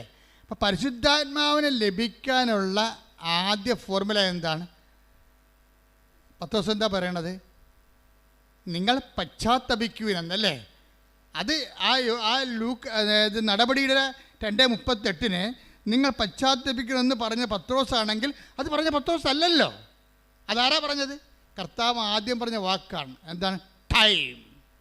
The time is at hand, the kingdom of God is at hand. രണ്ടും ഒരുമിച്ചാണ് പറഞ്ഞിരിക്കണേ. സമയം പൂർത്തിയായിരിക്കുന്നു. The time is accomplished. സമയം പൂർത്തിയായി. നിന്റെ സമയം, വചനം എപ്പോൾ കേൾക്കുന്നു അപ്പോൾ ദൈവകൃപയുടെ സമയം ഉദ്ഘാടനം ചെയ്യപ്പെടുകയാണ്. കൈയടിച്ച് ശ്രദ്ധിക്കട്ടെ. ഹല്ലേലൂയ. ആദ്യമേ പെന്തക്കോസ്തായിൽ ആത്മാവിനെ പത്രോസിന് ലഭിക്കുന്നു, സ്ലീഹന്മാർക്ക് ലഭിക്കുന്നു. അത് കണ്ടു നിന്ന ജനങ്ങൾക്ക് അഭിഷേകത്തോടെ അവർ ചോദിക്കുന്നു, എന്താണ്? ഈ ആത്മാവിനെ ഞങ്ങൾക്കും സ്വീകരിക്കണം, അതിന് ഞങ്ങൾ എന്ത് ചെയ്യണം? അപ്പോൾ ഞങ്ങൾ എന്ത് ചെയ്യണമെന്ന് ചോദിക്കുമ്പോഴേ അത് കവനന്റിൻ്റെ ഫോർമാറ്റാണ്. പത്രോസ് എന്താ പറയും? അവൻ പറയണ പോലെ നിങ്ങൾ ചെയ്യണം. അവൻ എന്താണ് ആദ്യം പറഞ്ഞത്? അവൻ പറഞ്ഞത് മർക്കോസ് 1:15 എന്താണ്? നിങ്ങൾ പശ്ചാത്തപിക്കണം, ദൈവരാജ്യം സമീപിച്ചിരിക്കുന്നു, സുവിശേഷത്തിൽ വിശ്വസിക്കണം. അപ്പോൾ സുവിശേഷത്തെ വിശ്വസിച്ചുകൊണ്ട് ആ സുവിശേഷം ആക്ടിവേറ്റ് ചെയ്ത് കഴിയുമ്പോൾ, ലൈഫിൽ ചെയ്യുമ്പോൾ നിങ്ങളുടെ സമയം പൂർത്തിയാകും. അപ്പോൾ എന്ത് ചെയ്യും? അപ്പോൾ ആത്മാവിനെ കിട്ടും. ഇപ്പം കവനൻ്റ് എന്ന് പറയുന്ന ഉദ്ദേശം എന്താണ്?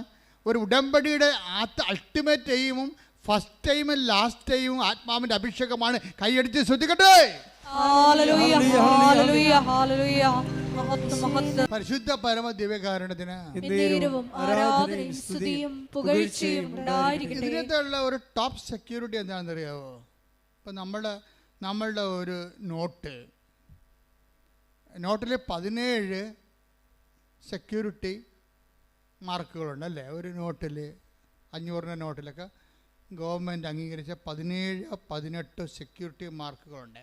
നമുക്ക് 1-2 മാർക്ക് അറിയാൻ പറ്റും. നമുക്ക് ജലമുദ്ര അറിയാം. അത് നോക്കുമ്പോൾ അശോക ചക്രമൊക്കെ ഇരിക്കണ കാണാം അതിനകത്ത്. പിന്നെ വാട്ടർ മാർക്ക് കാണാം. പക്ഷേ ഗവൺമെൻറ്റിനറിയാം 17 ഉണ്ട്. കള്ളനോട്ടും ഒറിജിനൽ നോട്ടും തമ്മിൽ ഗവൺമെൻറ് അംഗീകരിച്ച 17 സെക്യൂരിറ്റി നോട്ടുണ്ട്. അപ്പോൾ 17 സെക്യൂരിറ്റി നോട്ടുണ്ടെങ്കിൽ അതിൻ്റെ അർത്ഥം അത് റിയൽ നോട്ടാണെന്ന്. അതിൻ്റെ മൂല്യം ഇന്ത്യയിൽ മൂല്യം ഉണ്ടാവും, അല്ലെങ്കിൽ നിങ്ങൾ അകത്താവും. വേറെ പ്രശ്നമൊന്നുമില്ല. നിങ്ങളിത് എവിടെ നിന്ന് കിട്ടിയെന്ന് അവർ ചോദിക്കും. പിന്നെ റൂട്ട് ചെയ്ത് പിന്നെ പണിയായിരിക്കും. പിന്നെ 10,000 ചോദ്യങ്ങൾ വരണം. അപ്പം ഇതുപോലെ കവനിലെന്ന് പറയുമ്പോൾ ഇതുപോലെ കുറേ സെക്യൂരിറ്റി ത്രെഡുകളുണ്ട് ഇതിൻ്റെ അകത്ത്. നിങ്ങളുടെ കയ്യിരിക്കുന്ന സംഭവത്തിന് കണ്ണടയില്ലെങ്കിൽ പണിയാവും. നിങ്ങളുടെ പല ഉടമ്പടിക്കും സെക്യൂരിറ്റി ത്രെഡുകളില്ല ആൾക്കാർക്ക്. ഉടമ്പടി ആദ്യം നമ്മൾ ചെയ്യേണ്ടത് ഈ സെക്യൂരിറ്റി ത്രെഡ് ഉറപ്പ് വരുത്തണം. എന്നുവെച്ചാൽ ഉടമ്പടി എന്താണ് നമ്മൾ ദൈവത്തോട് ചെയ്തിരിക്കുന്നത്, വാഗ്ദാനം ചെയ്തിരിക്കുന്നത്, അത് നമ്മൾ ചെയ്തിട്ടുണ്ടോ എന്ന് ഉറപ്പ് വരുത്തുക. അപ്പോൾ സെക്യൂരിറ്റി ത്രെഡ് ഓക്കെ ആവും. എന്താ കാര്യം ചെയ്തത്? ഇത് ഓക്കെ ആയി കഴിഞ്ഞാൽ പിന്നെ വേറെ ഒരു പ്രശ്നവുമില്ല. ബാക്കി എന്താ കാര്യം? പിന്നെ വേറെ പ്രശ്നമൊന്നുമില്ല. ബാക്കി ദൈവം ചെയ്യേണ്ടതാണ്. നമ്മളുടെ കാര്യം നമ്മുടെ ഭാഗത്ത് നമ്മൾ ഓക്കെ ആയിക്കഴിഞ്ഞാൽ പിന്നെ ഒരു പ്രശ്നമില്ല. ഈ 500 രൂപ നോട്ട് ലോകത്ത് എവിടെ കൊടുത്താലും വാല്യൂ ഉള്ളതാണ്. കാര്യം എന്താണ്? അത് കള്ളനോട്ടല്ല. കവനൻ്റ് അങ്ങനെയാണ്. കവനൻ്റെ സെക്യൂരിറ്റി ത്രെഡുകളെല്ലാം നിങ്ങളുടെ ഇവാഞ്ചലൈസേഷൻ, നിങ്ങൾ ജനങ്ങളെ വിശ്വാസം അറിയിക്കുക, ആതുര സേവനം ചെയ്യുക, വിശുദ്ധിയോട് ജീവിക്കുക, ബൈബിൾ വായിക്കുക, പ്രാർത്ഥനാ ജീവിതം കറക്റ്റ് ചെയ്യുക, കുടുംബത്തിൽ മാന്യമര്യാദ ജീവിക്കുക, സ്നേഹത്തോടെ ജീവിക്കുക, അവതാരത്തോടെ ജീവിക്കുക, കാരുണ്യത്തോടെ ജീവിക്കുക. അങ്ങനെ ജീവിത രീതി സെക്യൂരിറ്റി ത്രെഡെല്ലാം കീപ്പ് ചെയ്താൽ ഇത് എവിടെ പോയാലും ഏത് കാലത്തും ഇത് വർക്കൗട്ട് ചെയ്യും. നമുക്ക് നോട്ട് പഴയതായാൽ പോലും, ഉടമ്പടി പഴയതായാൽ പോലും പുതിയതിൻ്റെ വിലയല്ലേ അതിനുള്ളത്.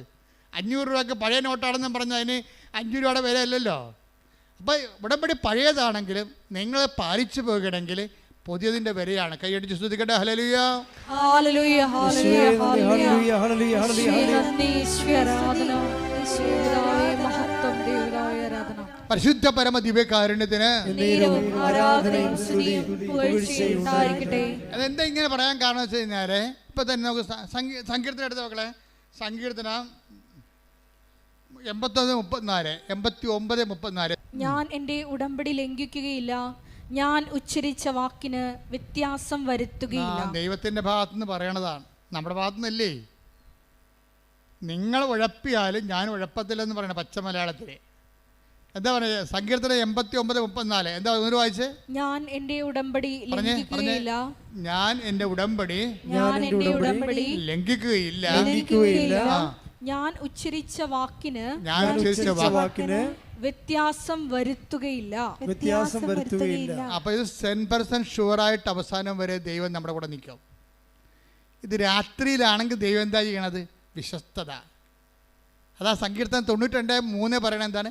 നിൻ്റെ രാത്രിയിൽ ഞാൻ നിന്നോട് വിശ്വസ്തത കാണിക്കും. അത് കാര്യം നിൻ്റെ രാത്രി എന്ന് പറയുമ്പോൾ കണ്ണ് കാണാൻ പാടില്ലാതെ നടക്കുകയാണ്, ബുദ്ധിയും പോലും ഇല്ലാതെ വലിയൊരു മിസ്ഗൈഡ് ചെയ്തുകൊണ്ട് നടക്കും. അന്തന ഇപ്പം നിങ്ങൾ ദൈവത്തിന് അകന്നു പോയെന്ന് വിചാരിച്ചോ? എന്തെങ്കിലും തരികട വീട്ടിൽ വന്ന് നിങ്ങൾ അകന്നു പോയെന്ന് വിചാരിച്ചോ? എന്നിട്ട് അന്തനെ വഴി കാണിക്കണ പോലെ ചിലപ്പോൾ നിങ്ങളുടെ അളിയനായിരിക്കും നിങ്ങൾ വഴി കാണിക്കണത്, അല്ലെങ്കിൽ അയൽവാസി ആയിരിക്കും വഴി കാണിക്കണത്. നിങ്ങൾ എവിടെ കൊണ്ടുപോയി ഉറപ്പിച്ചാലും ശരി നിൻ്റെ രാത്രിയാണ്. പക്ഷെ നീ ഉടമ്പടി ദൈവം വിശ്വസ്തനായത് കാരണം നീ അഴിഞ്ഞു പോകാൻ, എൻ്റെ നിർമ്മലൻ അഴിഞ്ഞു പോകാൻ അനുവദിക്കുകയില്ല. കൈയടിച്ച് സ്തുതിക്കട്ടെ. ഹല്ലേലൂയ. നേരത്തെ ഒരു വാക്ക് പറഞ്ഞായിരുന്നു. എന്താ പറഞ്ഞെന്നറിയാവോ? അതായത് ഈ ഉടമ്പടിയുടെ ധ്യാനം അവിടെ ദൈവവചനം മാത്രമല്ല കൈകാര്യം ചെയ്യത്തുള്ളൂ. ഈ ദൈവവചനം മാത്രം കൈകാര്യം ചെയ്യുന്ന കാരണം ദൈവവചനത്തിൻ്റെ തന്നെ ക്വാളിറ്റേറ്റീവിലാണ് ഇത് വർക്കൗട്ട് ചെയ്ത് പോണത്. ഇതുകൊണ്ട് പാസ്റ്റായിട്ടുള്ള ഉടമ്പടി ധ്യാനം, നേരത്തെ പണ്ട് നടന്ന ഉടമ്പടി ധ്യാനങ്ങളില്ലേ, ചിലരെ ദൈവം അതിലൂടെ കമ്മ്യൂണിക്കേറ്റ് ചെയ്യും. അപ്പോൾ അതിൻ്റെ ഡയമെൻഷൻ മാറിയില്ലേ ഉടമ്പടിയുടെ? നമുക്ക് ഉടമ്പടിക്ക് എപ്പോഴും നമ്മൾ അവർക്ക് ഒരു പ്രസൻറ്റ് ഡയമെൻഷനിലെ സാധാരണ മനുഷ്യൻ്റെ വാക്കുകൾക്കുള്ള. ഇപ്പോൾ കഴിഞ്ഞ ദിവസങ്ങളിൽ ജോളി എന്നും പറഞ്ഞ് ഒരു മോള് സാക്ഷ്യം പറഞ്ഞു. അപ്പോൾ ജോളിയുടെ പ്രോബ്ലം എന്താ? ജോളിയുടെ പ്രോബ്ലം എന്ന് പറയണത് കോവിഡ് വന്നപ്പോൾ അവിടെ ഹോസ്റ്റൽ പൂട്ടിപ്പോയി. കോവിഡ് വന്നപ്പോൾ ഹോസ്റ്റൽ പൂട്ടിപ്പോയി, ജീവിക്കാൻ മാർഗ്ഗമില്ല. പക്ഷെ അവൾ ഉടമ്പടിയിലാണ്, അതാണ് സംഭവം. ഹോസ്റ്റൽ പൂട്ടി, ജീവിതമാർഗം പൂട്ടിയെങ്കിലും ജോളി ഉടമ്പടിയിലാണ്. അപ്പോൾ ഒരു ദിവസം പഴയ ധ്യാനം കൂടിക്കൊണ്ടിരിക്കുകയാണ്. കിട്ടിയ ധ്യാനം കൂടിയപ്പോൾ അതിനകത്ത് പറയുന്നുണ്ട്, ഫെബ്രുവരി 26, 27, 25, 26, 27 തീയതികളിൽ നീ അടഞ്ഞുപോയ നിൻ്റെ സ്ഥാപനം തുറന്നു വെക്കുക. ഒരു മെസ്സേജ് പണപ്പൊക്കണ്ടില്ലേ? ഏതോ ഒരു ധ്യാനത്തിൽ അന്ന് കിട്ടിയ ദർശനമാണത്. എന്താ പറഞ്ഞത്? ഫെബ്രുവരി 25, 26, 27 ഈ ദിവസങ്ങളിൽ നിൻ്റെ സ്ഥാപനം അടഞ്ഞു പോയിട്ടുണ്ടെങ്കിൽ ഈ ദിവസം 3 ദിവസം തുറന്നു വെക്കണം. ആ കച്ചവടം പൂട്ടിപ്പോയതായിരിക്കും കേസ് കേട്ടേ, അതിന് വിൽക്കാനേ പറ്റത്തുള്ളായിരിക്കും. പക്ഷേ സ്ഥാപനം നീ തുറന്നു വെക്കണം. 28-ാം തീയതി അത്ഭുതം കാണിക്കും കർത്താവ്. ഒരു മെസ്സേജാണ്. പക്ഷേ എന്താ പ്രോബ്ലം വെച്ച് കഴിഞ്ഞാൽ അതിൻ്റെ മദർ ബോർഡും ഹാൻഡ്സെറ്റും പോലുള്ള സംഭവമാണ്. ഇപ്പോൾ ഒരാൾക്കൊരു മെസ്സേജ് പാസ് ചെയ്യണമെങ്കിൽ അയാൾക്ക് അഭിഷേകം കൊടുക്കും ദൈവം. ഇത് നിന്നെക്കുറിച്ചുള്ള മെസ്സേജാണെന്ന് പറയും. അത് ജനറലായിട്ട് പറഞ്ഞതാണ്. പക്ഷെ ദൈവം അവരെ ഉദ്ദേശിക്കുന്നുണ്ട്, അവരെ ലീഡ് ചെയ്യാൻ വേണ്ടി അത് ഉദ്ദേശിക്കുന്നുണ്ട്. ഉടനെ ജോലി എന്താ ചെയ്യണമെന്ന് വെച്ച് കഴിഞ്ഞാൽ, ഈ പറഞ്ഞത് ഞങ്ങളുടെ വീടിന് വേണ്ടി കർത്താവ് പറഞ്ഞ മെസ്സേജാണ്. അതുകൊണ്ട് ചേട്ടായിയോട് പറഞ്ഞു, ചേട്ടായി നമ്മുടെ ഹോസ്റ്റല് പൂട്ടിപ്പോയതാണ്, നമ്മൾ തുറക്കാൻ പോയി. ഇത് കർത്താവ് നമുക്ക് തന്ന സന്ദേശമാണ്. അതുകൊണ്ട് 26, 27, 25, 26, 27 തീയതികളിൽ ഫെബ്രുവരി മാസം നമ്മൾ തുറന്ന് വെച്ച് വിശ്വാസ പ്രമാണം ചെല്ലാം. അങ്ങനെയാണ് മെസ്സേജ്. തുറന്ന് വെച്ച് വിശ്വാസ പ്രമാണം ചെല്ലാൻ പറഞ്ഞിരിക്കുകയാണ്. അതുപോലെ തന്നെ ഭർത്താവും ഇവരോട് ചോദിച്ചിട്ട് ഈ ഹോസ്റ്റൽ തുറന്നിടും. കർത്താവിൻ്റെ വചനമല്ലേ കേട്ടത്? ഹോസ്റ്റൽ തുറന്നിടും. കാരണം അവർക്ക് ഹോസ്റ്റൽ അങ്ങനെ എല്ലാവർക്കും തുറക്കാനൊന്നും പറ്റത്തില്ല. എന്താ കാര്യത്തിനാൽ ആർക്ക് വേണ്ടിയാണ് ദൈവം ആ മെസ്സേജ് ഉദ്ദേശിക്കുന്നത്, അവർ കേൾക്കുമ്പോഴാണ് അതിന് അഭിഷേകം കിട്ടുന്നത്. ഹിയറിംഗ് അനോയിൻറ്റിങ് എന്ന് പറഞ്ഞ ഒരു വിഷയം അതാണ്. നമുക്ക് ഓൺ ദ സ്പോട്ടിലും കിട്ടും. അതുപോലെ ആരെയാണ് ദൈവം അതുകൊണ്ട് ഉദ്ദേശിക്കുന്നത്? ഇതൊരു ഗൈഡഡ് പോലെയാണ്. മെസ്സേജ് ഗൈഡഡ് ചെയ്തിട്ട് അതിൻ്റെ ഉടമസ്ഥയിലേക്ക് ആ മെസ്സേജ് പോകും. അപ്പോൾ ജോളി ഹസ്ബൻഡിനോട് പറയും, ഇത് നമുക്കുള്ള മെസ്സേജാണ്, ധ്യാനം പഴയതായിരിക്കാം, പക്ഷേ മെസ്സേജ് നമുക്കുള്ളതാണ് എന്ന് കർത്താവ് അവർക്ക് ഒരു ഇൻറ്റിമേഷൻ കൊടുക്കും. ഇവിടെ ഫെബ്രുവരി 25, 26, 27 തീയതിയിൽ ഹോസ്റ്റൽ തുറന്നിട്ട് വിശ്വാസപ്രമാണം ചെല്ലുന്നുണ്ടവരും കൂടി. 28-ാം തീയതി എന്തെങ്കിലും സംഭവിക്കുമെന്നല്ല പറയണത്. 28-ാം തീയതി സന്ധ്യ വരെ ഒന്നും സംഭവിക്കത്തില്ല. അപ്പോൾ ഹസ്ബൻഡ് ചോദിക്കും, നമുക്ക് തോന്നിയായിരിക്കും അല്ലേ? അപ്പോൾ ഇല്ല ചേട്ടാ, ഈശോ പറഞ്ഞാണെന്ന് പറയും. അപ്പോൾ 28-ാം തീയതി സന്ധ്യ കഴിഞ്ഞപ്പോൾ ഒരു 16 പിള്ളേരിങ്ങോട്ട് വന്നിട്ട് ഹോസ്റ്റൽ നിറഞ്ഞു. 16 കട്ടിലേ ഉള്ളു, 16 കട്ടിലും ആളായി. അതായത് ഇതെന്ന് പറഞ്ഞാൽ ഇത് പഴയ ഒരു മെസ്സേജ് അവർക്ക് വേണ്ടി ദൈവം സുരുക്കൂട്ടി വെച്ചിരിക്കുന്നതാണ്. അവർ വിഷയം വന്നപ്പോൾ അവർക്കത് അഭിഷേകം കൊടുത്തിരിക്കണം. അവരത് കാണാനിടയാക്കും. അത് എപ്പോഴും ഇടയാക്കുക എന്നുള്ളത് കർത്താവിൻ്റെ ഒരു നടപടിക്രമത്തിൻ്റെ ഭാഗമാണ്. നിൻ്റെ ജീവിത പങ്കാളിയെ കണ്ടെത്താൻ ഇടയാക്കും. എന്നെ ജെറമ്യ എടുത്ത് 29:14 നിങ്ങൾ എന്നെ കണ്ടെത്താൻ ഞാൻ ഇടയാക്കും. അതാണ് നിങ്ങൾ പറഞ്ഞേ, നിങ്ങൾ എന്നെ കണ്ടെത്താൻ ഞാൻ ഇടയാക്കും. അപ്പൊ അതായത് നിങ്ങൾക്ക് ദൈവത്തെ കണ്ടെത്താൻ വേണ്ടി ദൈവം തന്നെ, നമുക്ക് കണ്ടെത്താൻ പാടല്ലേ, അതുകൊണ്ട് ദൈവം തന്നെ കണ്ടെത്താൻ വേണ്ടി നമ്മളെ ഗൈഡ് ചെയ്തുകൊണ്ടിരിക്കും. ഇതൊരു വല്ലാത്തൊരു ഗൈഡൻസാണ്. ഇതുകൊണ്ടാണ് നമ്മൾ കർക്കശമായിട്ട് വിശുദ്ധി പാലിക്കണമെന്ന് അച്ഛൻ പറഞ്ഞതിൻ്റെ കാരണം. നിങ്ങൾക്ക് ദൈവത്തിൽ വിശ്വാസമില്ലെങ്കിൽ നിങ്ങൾക്ക് എങ്ങനെയും ജീവിക്കാം. 2 ഭാര്യ, 3 ഭാര്യ, 5 ഭർത്താക്കന്മാരെ എങ്ങനെയും ജീവിക്കാം. വിശുദ്ധി ആവശ്യമില്ല, ദൈവത്തെ ആവശ്യമില്ല. പിന്നെ എന്തെങ്കിലും സങ്കല്പത്തിൽ ജീവിക്കുന്ന ആൾക്കാരാണെങ്കിൽ അവർക്ക് അങ്ങനെ അവരുടെ എന്തെങ്കിലുമൊക്കെ വിശ്വാസത്തിൽ അവർ ജീവിക്കും.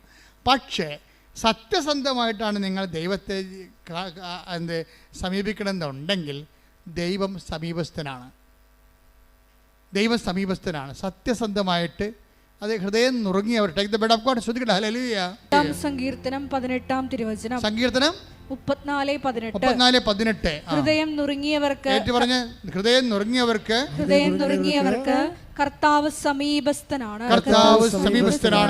മനമുരുകിയവരെ അവിടുന്ന് രക്ഷിക്കുന്നു. ഇതിന്റെ കൂടെയാണ് ഹൃദയശുദ്ധിയുള്ളവർ ദൈവത്തെ കാണുമെന്ന് പറയണത്. ഇപ്പൊ ഹൃദയം നുറുങ്ങിയിരിക്കണം, പറഞ്ഞ ഹൃദയശുദ്ധി ഇല്ല, കാപട്യമാണ് കൈയിരിക്കണത്. അത് വർക്കൗട്ട് ചെയ്യണം നിർബന്ധമില്ല. സങ്കീർത്തനം 34:18 വർക്കൗട്ട് ചെയ്യത്തില്ല. നിങ്ങളുടെ ഹൃദയം നുറങ്ങിയിരിക്കണം, സമ്മതിച്ച്, പക്ഷേ നിങ്ങളുടെ കയ്യിരിക്കണ കാപട്യമാണ്. അങ്ങനെയാണെങ്കിൽ ഇത് വർക്കൗട്ട് ചെയ്യത്തില്ല. അപ്പം വിശുദ്ധിക്ക് കവനൻ്റെ വർക്കൗട്ട് ചെയ്യാൻ ഒരു അവിഭാജ്യമായ അടിസ്ഥാന ഘടകമാണ് വിശുദ്ധി. അതുകൊണ്ടാണ് പറയണത്, കർത്താവ് പറഞ്ഞത് ആദ്യത്തെ വാക്ക് എന്താണ് പറഞ്ഞത്? സമയം പൂർത്തിയായിരിക്കുന്നു, അനുദപിക്കുക. ഇത് രണ്ടും ഒരു സംഭവമാണ്. സുവിശേഷത്തിൽ വിശ്വസിക്കണമെങ്കിൽ വേറെ എന്തിലും നിങ്ങൾക്ക് വിശ്വസിക്കാം, പക്ഷേ സുവിശേഷത്തിൽ വിശ്വസിക്കണമെങ്കിൽ നീ അനുദപിക്കേണ്ടി വരും. ലോകത്തുള്ള എന്ത് പുസ്തകമാണെങ്കിലും നിങ്ങൾക്ക് വിശ്വസിക്കാം, പക്ഷേ കർത്താവിൻ്റെ വചനത്തിൽ വിശ്വസിക്കണമെങ്കിൽ യു മസ്റ്റ് റിപ്പന്റ്. പ്രാർത്ഥിക്കുക, കർത്താവേ അനുദപിച്ചുകൊണ്ട് അങ്ങയുടെ വചനത്തിലെ വിശ്വസിച്ചുകൊണ്ട് അനുസരിച്ച് ജീവിക്കാൻ എന്നെ അഭിഷേകം ചെയ്യട്ടെ. ഉടമ്പടി ധ്യാനം നിങ്ങളെ കുടുംബങ്ങൾക്ക് മനസ്സിലാകുന്നില്ലേ? അതിൻ്റെ അകത്ത് ക്രിസ്ത്യൻ നോൺ ക്രിസ്ത്യൻ അങ്ങനെയൊന്നും ഇല്ലെന്ന് തോന്നണം. കാര്യം കവനൻ്റിൻ്റെ റിസൾട്ട് വരുമ്പോൾ നമ്മൾക്ക് ആരാണ് ക്രിസ്ത്യൻ ആരാണ് നോൺ ക്രിസ്ത്യൻസ് എന്ന് എവിടെയും കിട്ടത്തില്ല. കാര്യം എന്താണ്? ആരാണ് ഹൃദയശുദ്ധിയുള്ളവർ, ആരാണ് ദൈവത്തോട് സത്യസന്ധതയുള്ളവർ, ആരാണ് വചനത്തിൽ വിശ്വസിക്കാൻ കഴിവുള്ളവർ. അത് കപ്പാസിറ്റിയാണത്, അതൊരു കപ്പാസിറ്റിയാണ്. നിങ്ങൾ വിജയിക്കേണ്ടത് കവനൻ്റ് കപ്പാസിറ്റി ഒരേ സമയം ഒരേ രീതിയിൽ പോണതാണ്. നിങ്ങൾ കവനൻ്റിലാണെങ്കിൽ കപ്പാസിറ്റി വർദ്ധിപ്പിക്കണം. നിങ്ങൾ അനുദപിക്കാൻ പറയുന്നതും സൽപ്രവൃത്തികൾ ചെയ്യാൻ പറയുന്നതും സാക്ഷികളാകാൻ പറയുന്നതിൻ്റെ ഉദ്ദേശം നിങ്ങളുടെ കപ്പാസിറ്റി എംപവർ ചെയ്യാനാണ്. എന്താണ്? അവൻ്റെ നാമത്തിൽ വിശ്വസിക്കുന്നവർക്കെല്ലാം ദൈവ മക്കളാകാനുള്ള കഴിവ് നൽകി. Take the bed of God. ശ്രദ്ധിക്കട്ടെ. ഹല്ലേലൂയ, ഹല്ലേലൂയ, ഹല്ലേലൂയ, ഹല്ലേലൂയ, ഹല്ലേലൂയ. യേശുവിന്റെ പരമ ദിവ്യകാരുണ്യത്തിന് ആരാധനയും സ്തുതിയും പുകഴ്ചയും ഉണ്ടായിരിക്കട്ടെ. യോഹന്നാൻ 1:12 തന്നെ സ്വീകരിച്ചവർക്കെല്ലാം തന്നെ സ്വീകരിച്ചവർക്കെല്ലാം തന്റെ നാമത്തിൽ വിശ്വസിക്കുന്നവർക്കെല്ലാം ദൈവമക്കളാകാനുള്ള അവൻ കഴിവ് നൽകി. കൈയടിച്ച് സ്തുതിക്കട്ടെ. അത് സിമ്പിൾ ഫോർമുലയാണ് പരിശുദ്ധാത്മാവ് നിറയാൻ വേണ്ടി നൽകുന്നത്. അതാണ് നടപടി പുസ്തകത്തിന്റെ 2:38 പറഞ്ഞ പത്രോസ് പറഞ്ഞു, നിങ്ങൾ പശ്ചാത്തപിക്കുവിൻ, പാപമോചനത്തിനായി എല്ലാവരും യേശുക്രിസ്തുവിന്റെ നാമത്തിൽ സ്നാനം സ്വീകരിക്കുവിൻ. പരിശുദ്ധാത്മാവിന്റെ ദാനം നിങ്ങൾക്ക് ലഭിക്കും. അപ്പൊ ഈ സ്നാനം എല്ലാവർക്കും സ്വീകരിക്കാൻ പറ്റുമോ? നിങ്ങൾക്കിപ്പോൾ സ്നാനം സ്വീകരിച്ച് കഴിഞ്ഞാൽ ഉടനെ അതൊരു മതപരിവർത്തനമായിട്ട് മാറും. സ്വാഭാവികമായിട്ട് ആ റിസ്ക്കൊക്കെ എടുത്തിട്ട് സ്വന്തമായിട്ട് സ്വീകരിക്കുന്ന ആൾക്കാരുണ്ട്. ആ വിഷയം നമുക്ക് നമ്മളുടെ പെർസ്പെക്റ്റീവിൽ ലക്ഷ്യങ്ങൾ വരുന്ന വിഷയമല്ല. പക്ഷേ നമ്മുടെ ലക്ഷ്യങ്ങൾ വരുന്ന ഒരു വിഷയമുണ്ട്. എന്താ വിഷയം എന്ന് വെച്ച് കഴിഞ്ഞാൽ, ഈ സ്നാനം നമുക്ക് പള്ളിയുടെയും മതത്തിൻ്റെയും ഭാഗമല്ലാതെ ഒരു പൊതു സ്നാനമായിട്ട് സ്വീകരിക്കാൻ പറ്റും. എങ്ങനെയാണ്? നമുക്ക് പരിശുദ്ധാത്മ കിട്ടുകയല്ലേ പ്രധാനപ്പെട്ട വിഷയം. പരിശുദ്ധാത്മ നിത്യയുടെ മുദ്രയല്ലേ നമ്മുടെ ഉള്ളത്. അപ്പോൾ നമുക്ക് എന്താ ചെയ്യാൻ പറ്റണത്? ഈ സ്നാനം എന്ന് പറയണത് എന്താ?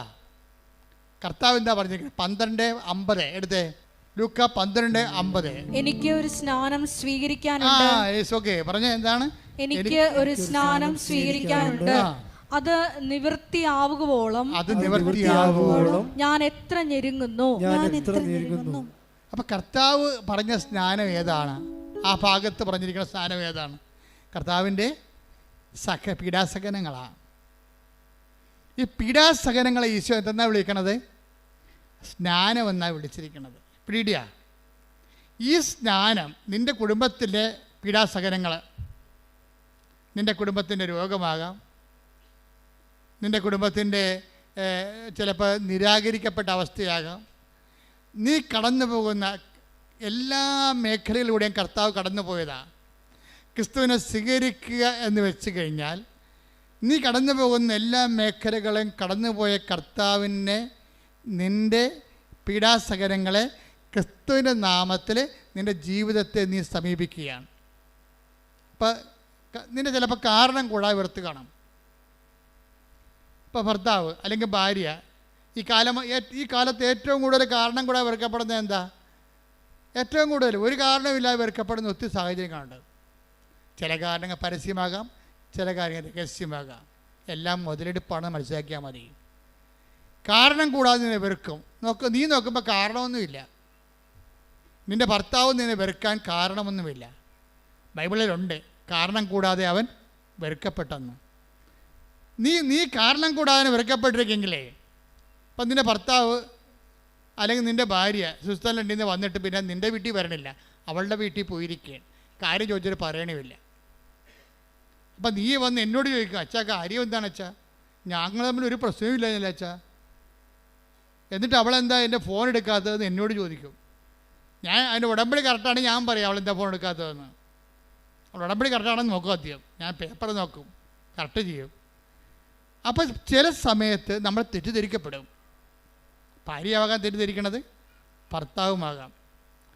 പക്ഷെ നീ അത് കർത്താവിൻ്റെ നാമത്തിലാണ് എടുക്കണമെങ്കിൽ അവർ കാരണം കൂടാതെ എന്നെ വെറുത്ത് ശ്രുതികട ഹല്ലേലൂയ. അപ്പോൾ ഇതുപോലെ ഉണ്ടാകുന്ന വ്യത്യസ്തങ്ങളായ അനുഭവങ്ങൾ നിൻ്റെ രോഗമാകാം. ഇപ്പം നമ്മുടെ രോഗങ്ങളാണ് അവൻ ചുമന്നത് എന്ന് പറയുന്നത്. നമ്മുടെ പാപങ്ങളാണ് അവൻ ചുമന്നത്. നമ്മുടെ ഭാരങ്ങളാണ് അവൻ വഹിച്ചത്. ഐസയ 53:7 ഇങ്ങനെ ജീവിതത്തിൻ്റെ ഓരോ കഷ്ടപ്പാടുകൾ, ഭാരങ്ങൾ, തെറ്റിദ്ധാരണകൾ, സംശയങ്ങൾ, നമ്മൾ അനുഭവിക്കുന്ന മാനസിക സംഘർഷങ്ങൾ, when you take the name Jesus Christ U receive Jesus. നിങ്ങൾ കർത്താവിൻ്റെ നാമത്തിലെടുത്താൽ കർത്താവിനെ സ്നാനപ്പെടുന്ന പോലെയാവും. മനസ്സിലായില്ലേ? നിൻ്റെ വേദന, നിൻ്റെ രോഗം, നിൻ്റെ പീഡ, നീ അനുഭവിക്കുന്ന തെറ്റിദ്ധാരണ, നീ അനുഭവിക്കുന്ന സംശയ രോഗങ്ങൾ, അത് നിൻ്റെ കർത്താവിൻ്റെ നാമത്തിൽ ഞാൻ സ്വീകരിക്കണം എന്ന് പറഞ്ഞാൽ നോ കംപ്ലൈൻറ്റ്. പിന്നെ കംപ്ലൈൻറ്റ് ഉണ്ടാകാൻ പാടില്ല. കർത്താവിൻ്റെ നാമത്തിൽ സ്വീകരിക്കണം എന്ന് പറഞ്ഞാൽ അവനിട്ട് പോയി ചവിട്ടരുത് നീ. പക്ഷേ കർത്താവിൻ്റെ നാമത്തിൽ സ്വീകരിക്കണം എന്ന് പറഞ്ഞാൽ പിന്നെ ഉടനെ മരിയൻ ഫോർമാറ്റിലേക്ക് നിൻ്റെ ജീവിതം ക്രമീകരിക്കും. എന്താണ്? അമ്മയ്ക്ക് കിട്ടിയ എല്ലാ സഹനങ്ങളും ദൈവത്തിൻ്റെ നാമത്തിൽ സ്വീകരിക്കുന്ന കാരണം അമ്മ പിന്നെ എന്ത് ചെയ്യും? ഹൃദയത്തിൽ സംഭരിക്കും, മിണ്ടത്തില്ല. ഈ അക്കൗണ്ടിലേക്ക്, മരിയൻ അക്കൗണ്ടിലേക്ക് ഇത് കരി ഓവർ ചെയ്യുമ്പോൾ ശ്രദ്ധിക്കേണ്ട കാര്യം മൗനമാണ്. പറഞ്ഞ മനസ്സിലായില്ലേ? നിൻ്റെ ഭർത്താവ്, നിൻ്റെ ഭാര്യ, നിൻ്റെ അയൽവാസി, നിൻ്റെ ബന്ധുക്കൾ നിന്നെ വിഷമിപ്പിക്കുകയോ ഞെരുക്കുകയോ മനഃപൂർവ്വം ഏഷണി, പക, പരദൂഷണം നിന്നെ വിഷമിപ്പിക്കുകയും നിൻ്റെ വളർച്ചയെ മുരടിപ്പിക്കുകയും ചെയ്താൽ when you take it in the name of Jesus Christ, you have baptized in the name of Jesus Christ. അവ നിൻ്റെ കർത്താവിൻ്റെ നാമത്തിൽ സ്വീകരിച്ചാൽ നീ യേശുവിൻ്റെ നാമത്തിൽ സ്നാനമേൽക്കുകയാണ്. യേശുവിൻ്റെ നാമത്തിൽ സ്നാനസ്ഥാനത്തിൻ്റെ ശരീരഭാഷ എന്താണ്? മൗനമാണ്. അവിടെ കിടന്ന് കാറകുകയല്ല. അമ്മയുടെ ജീവിതം നിത്യജ്ഞാനസ്ഥാനത്തിൻ്റെ ജീവിതമാണ്. എന്താ കാര്യം? എല്ലാ സഹനങ്ങളിലും ദൈവം സ്നാനപ്പെടുത്തുന്ന സമയമാണെന്ന് മനസ്സിലാക്കിക്കൊണ്ട് അമ്മ ഹൃദയത്തെ സംഗ്രഹിച്ച് മൗനമായിരിക്കും. ദൈവമല്ലേ കർത്താവ് നിന്നോട് സംസാരിക്കുകയാണ്. ഇപ്പോൾ എന്താ സംസാരിക്കണത്? നിൻ്റെ ജ്ഞാനസ്ഥാനങ്ങളിലെ നീ മൗനമായിരുന്നു കൊണ്ട് അമ്മയുടെ മധ്യസ്ഥത്തിൽ ഈശോ നിന്നെ രൂപപ്പെടാൻ വേണ്ടി കർത്താവിൻ്റെ നാമത്തിൽ നീ ഈറ്റുന്നു അനുഭവിക്കാൻ വേണ്ടി ശ്രദ്ധിക്കട്ടെ.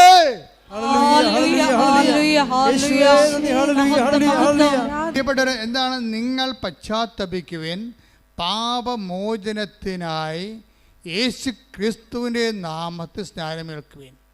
അപ്പം നിങ്ങളുടെ സഹനങ്ങളാകുന്ന ജ്ഞാനസ്ഥാനത്തിന് പാപത്തെ മോചിപ്പിക്കാനുള്ള കഴിവുണ്ട്. സഭയിൽ കവദാസ ജീവിതമില്ലാത്ത കഴിക്കാത്തവരെ അച്ഛൻ്റെ വചനങ്ങൾ നിങ്ങൾക്ക് വേണ്ടി ഈശോ സംസാരിക്കണമെന്ന് നിങ്ങൾ മനസ്സിലാക്കണം. എന്തെങ്കിലും പാപങ്ങൾ കുമ്പസാരിക്കാൻ പറ്റാത്ത സാഹചര്യമാണ് നിങ്ങൾക്കുള്ളത്. പക്ഷേ നിങ്ങൾക്ക് പാപാവസ്ഥയുണ്ട്. നിങ്ങൾ എന്താ ചെയ്യേണ്ടത്? നിങ്ങളുടെ സഹനങ്ങളെ കർത്താവിൻ്റെ ജ്ഞാനസ്ഥാനമായിട്ട് എടുത്തുകൊണ്ട് യേശുവിൻ്റെ നാമത്തിൽ കാഴ്ചവെച്ചുകൊണ്ട് എൻ്റെ പാപത്തിന് ഞാൻ എൻ്റെ സഹനം കൊണ്ട് പരിഹാരം ചെയ്തുകൊണ്ട് കർത്താവിനെ ആത്മാവിനെ സ്നാനപ്പെടുത്തുന്നത് പ്രാർത്ഥിച്ചുകൊണ്ട് സ്തുതിക്കട്ടെ. അത് വിശ്വാസത്തിലാണ് ഈ സ്നാനം ആൾക്കാർ ചെയ്യണത്. നമ്മുടെ സങ്കടങ്ങളെ, നമ്മുടെ ക്ഷതങ്ങളെ മാനസികമായി ശാരീരികമാകാൻ അത് നമ്മൾ കർത്താവിൻ്റെ നാമത്തിൽ ഏറ്റെടുത്ത് കഴിയുമ്പോൾ നീ ഒരു സഹനത്താൽ ആത്മീയ സ്നാനം പ്രാപിച്ചുകൊണ്ട് കർത്താവിൻ്റെ ആത്മാവിനും അനുഗ്രഹത്തിനും നീ അവകാശിയായി മാറുന്നെന്നാണ് ഇപ്പോൾ നൽകിക്കൊണ്ടിരിക്കുന്ന ഉപദേശങ്ങൾ. കഴിഞ്ഞ ദിവസം കൊണ്ട് സാക്ഷിയുണ്ടായി. അവിടെ സാക്ഷി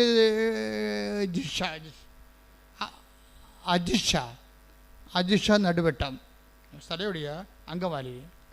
അജിഷയുടെ സാക്ഷ്യം ഇതുപോലെ കർത്താവിൻ്റെ ശരീരത്തോട് ഐക്യദാർഢ്യം പുലർത്തിക്കൊണ്ട് സ്നാനമേൽക്കുന്നതിലൂടെ ഉണ്ടാകുന്ന സൗഖ്യത്തിൻ്റെ സാക്ഷ്യമാണ്. അജിഷയുടെ വിഷയം എന്താണ്? അജിഷയ്ക്ക് കോവിഡ് വന്ന് സർവാംഗം തളർന്നുപോയി. ഡോക്ടർ പറഞ്ഞു ഇനി എഴുന്നേറ്റ് നടക്കുമെന്ന് തോന്നുന്നില്ല എന്ന് പറഞ്ഞു.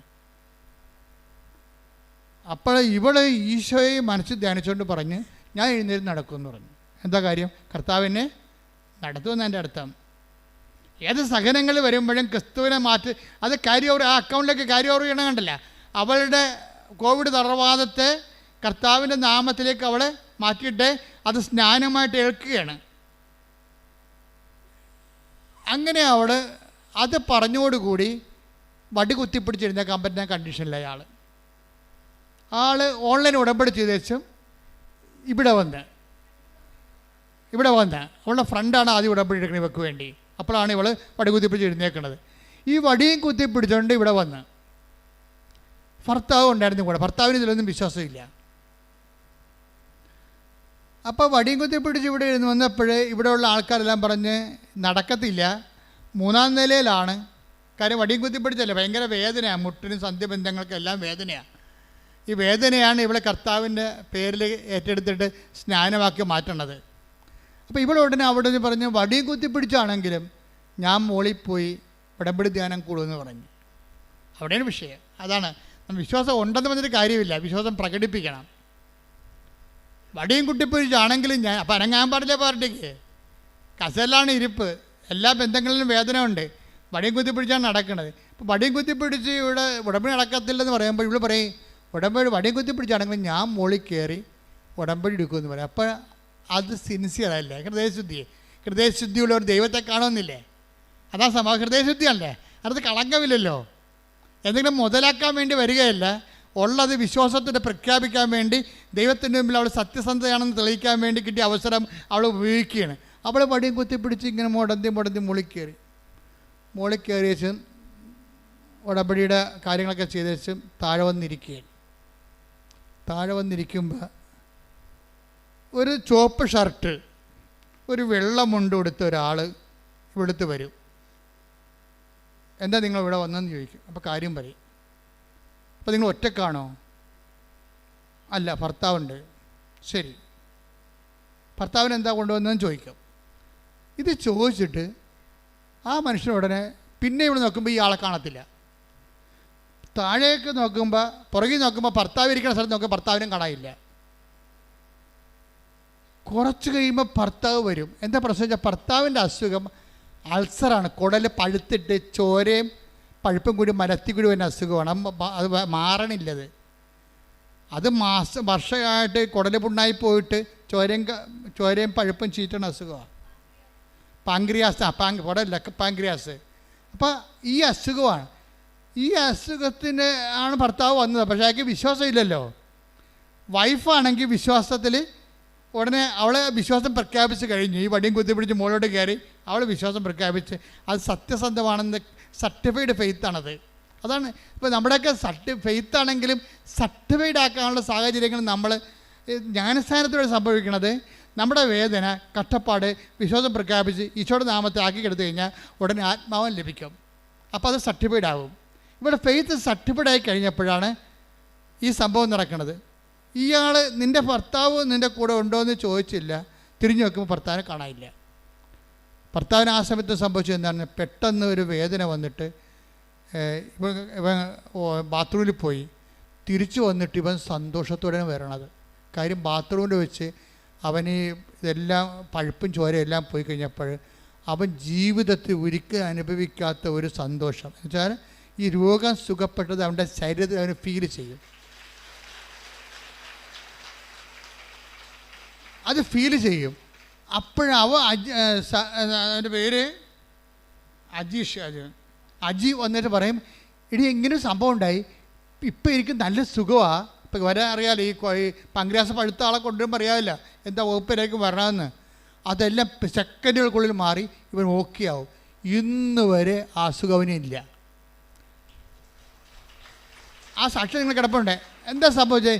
ഇവളാണെങ്കിൽ ഈ അജിഷ എന്ന് പറയുന്നതാണെങ്കിൽ ഉടമ്പടി എടുത്തോടുകൂടി അവളുടെ രോഗം വടിയേയും കുത്തിപ്പിടിച്ച് നടന്ന ആൾ വടിയെല്ലാം മാറ്റി ആൾ ഓക്കെയായി വണ്ടിയെ പോകാൻ തുടങ്ങിയ അവസ്ഥ. സ്വന്തമായിട്ട് സ്കൂട്ടർ ഓടിക്കാൻ തുടങ്ങി. സ്കൂട്ടർ ഓടിച്ചിട്ട് അവൾ 3 കൊല്ലമായിട്ട് അവൾക്ക് ജോലിയില്ല. 3ാമത്തെ കൊല്ലം ശരിക്കും ഇയർ ബാക്ക് ആയില്ലേ, എന്നിട്ട് ഒരു നേഴ്സായിട്ട് അവൾ അപ്പോയിൻറ്റഡ് ആയി, ജോലിയായി. പടപടാന്നാണ് ഈശോ. അതായത് ഒരിക്കൽ നീ വിശ്വാസം സത്യസന്ധമാണെന്ന് പ്രഖ്യാപിച്ചു കഴിഞ്ഞാൽ ദൈവം ആരാണെന്ന്, ദൈവത്തിൻ്റെ നാമം എന്താണെന്ന്, യേശുവിൻ്റെ നാമത്തിൽ സ്നാനപ്പെട്ട് കഴിഞ്ഞാൽ ഉണ്ടാകുന്ന നിത്യസൗഖ്യം എന്താണെന്ന്, ശരീരസൗഖ്യം എന്താണെന്ന് നമ്മൾ തിരിച്ചറിയും. ഇതെന്ന് പറഞ്ഞാൽ ആരാണ്? ആർക്കും വേണമെങ്കിൽ അവരെ, അതായത് ഒരു മതത്തിൻ്റെ ഭാഗമല്ലാതെ നിന്നുകൊണ്ട് തന്നെ ക്രിസ്തുവിൻ്റെ ഭാഗമായിക്കൊണ്ട് ഇവിടെ സന്തോഷത്തോടെയും കരുത്തോടെയും നിത്യരക്ഷയോടെ ജീവിക്കാനുള്ള സാധ്യതകൾ നിങ്ങൾ സ്വയമായിട്ട് പ്രവർത്തനത്തിൻ്റെ സത്യസന്ധതയിലൂടെ കണ്ടെത്തേണ്ടതാണ്. ശ്രുതിക്കട്ടെ ഹല്ലേലൂയ.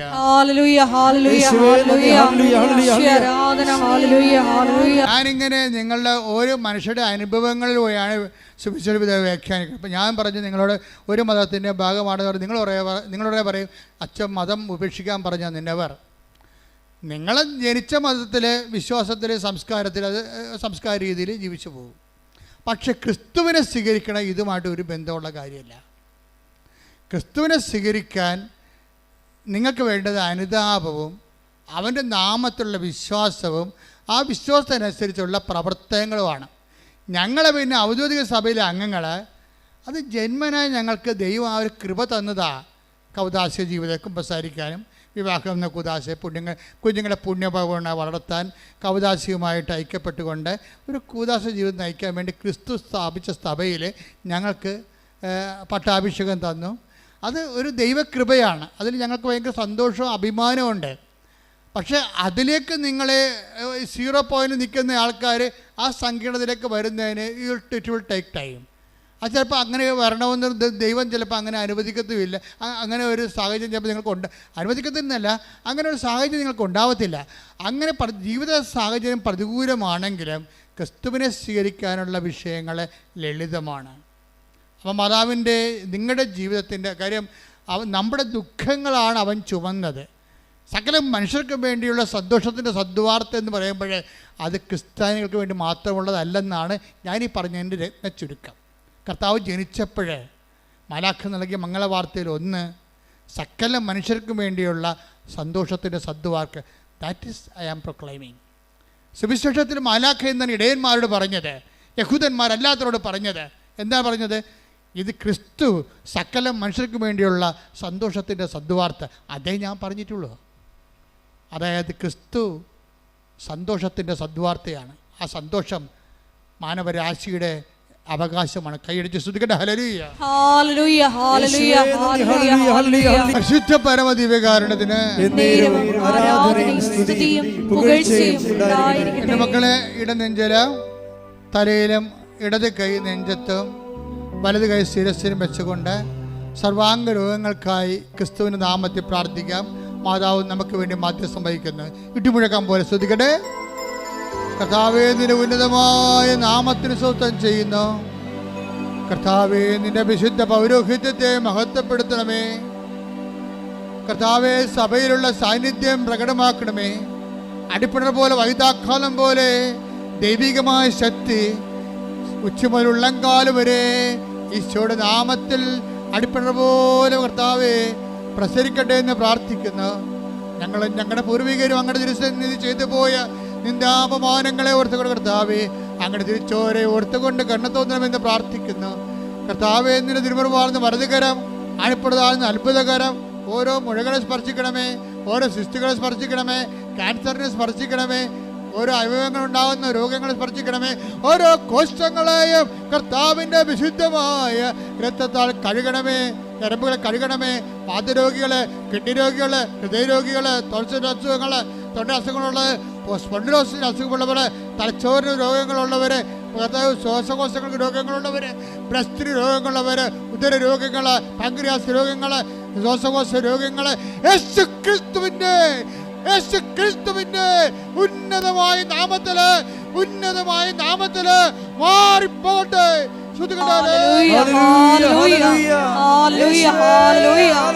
എല്ലാ രോഗങ്ങളും സുഖപ്പെട്ടുകൊണ്ട് അങ്ങയുടെ നാമത്തെ ഈ ആരാധനയിലൂടെ വീണ്ടും വീണ്ടും മഹത്വപ്പെടുത്തണമേ. ഹല്ലേലൂയ. സുഖമായി എന്റെ ഉള്ളം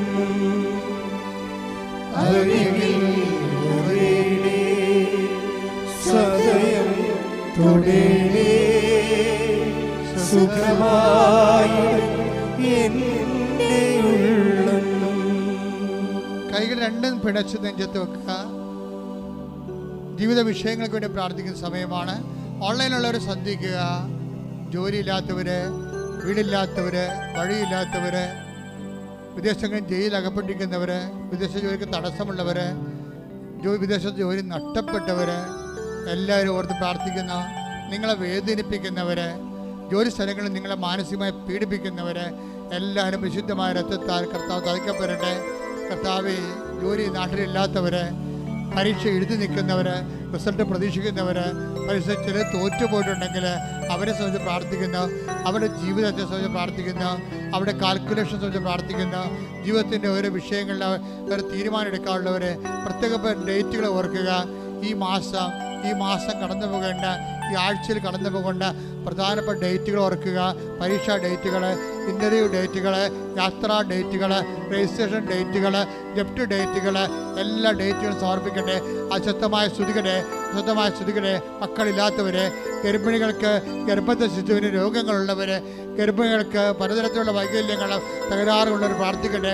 മക്കളില്ലാത്തവർ പ്രാർത്ഥിക്കട്ടെ. കുടുംബ തകർച്ചയുള്ളവർ പ്രാർത്ഥിക്കട്ടെ. ഡൈവേഴ്സ് അയക്കുന്നവർ പ്രാർത്ഥിക്കട്ടെ. കോടതി കേസുള്ളവർ പ്രാർത്ഥിക്കട്ടെ. ഇടിമുഴക്കം പോലെ സ്തുതിക്കട്ടെ. ഹല്ലേലൂയ. എല്ലാ ജീവിത ദുരിതങ്ങളും തടസ്സങ്ങളും നീങ്ങിപ്പോയിക്കൊണ്ട് ഈശോയുടെ നാമത്തെ ഈ ആരാധനയിലൂടെ വീണ്ടും വീണ്ടും മഹത്വപ്പെടുത്തണമേ. ഹല്ലേലൂയ. എല്ലാവരും മുട്ടേന്നിക്കുക. മരിയൻ ഉടമ്പടിയിലൂടെ പ്രഭാതത്തിൽ അങ്ങ് ഞങ്ങളോട് കാണിക്കുന്ന കാരുണ്യത്തിനും രാത്രിയിൽ പ്രദർശിപ്പിക്കുന്ന വിശ്വസ്തതയ്ക്കും നന്ദി പറയുന്നു. അനുദപിച്ച് സുവിശേഷത്തിൽ വിശ്വസിച്ചുകൊണ്ട് ദൈവ കൃപ കരയേറ്റുവാൻ ഞങ്ങളെ ഓരോരുത്തരെയും ഇടയാക്കണമേ എന്ന് പ്രാർത്ഥിച്ചുകൊണ്ട് ശിരസ് നമിച്ച് നമുക്ക് ദിവ്യകാരുണ്യനാഥൻ്റെ ആശീർവാദം സ്വീകരിക്കാം.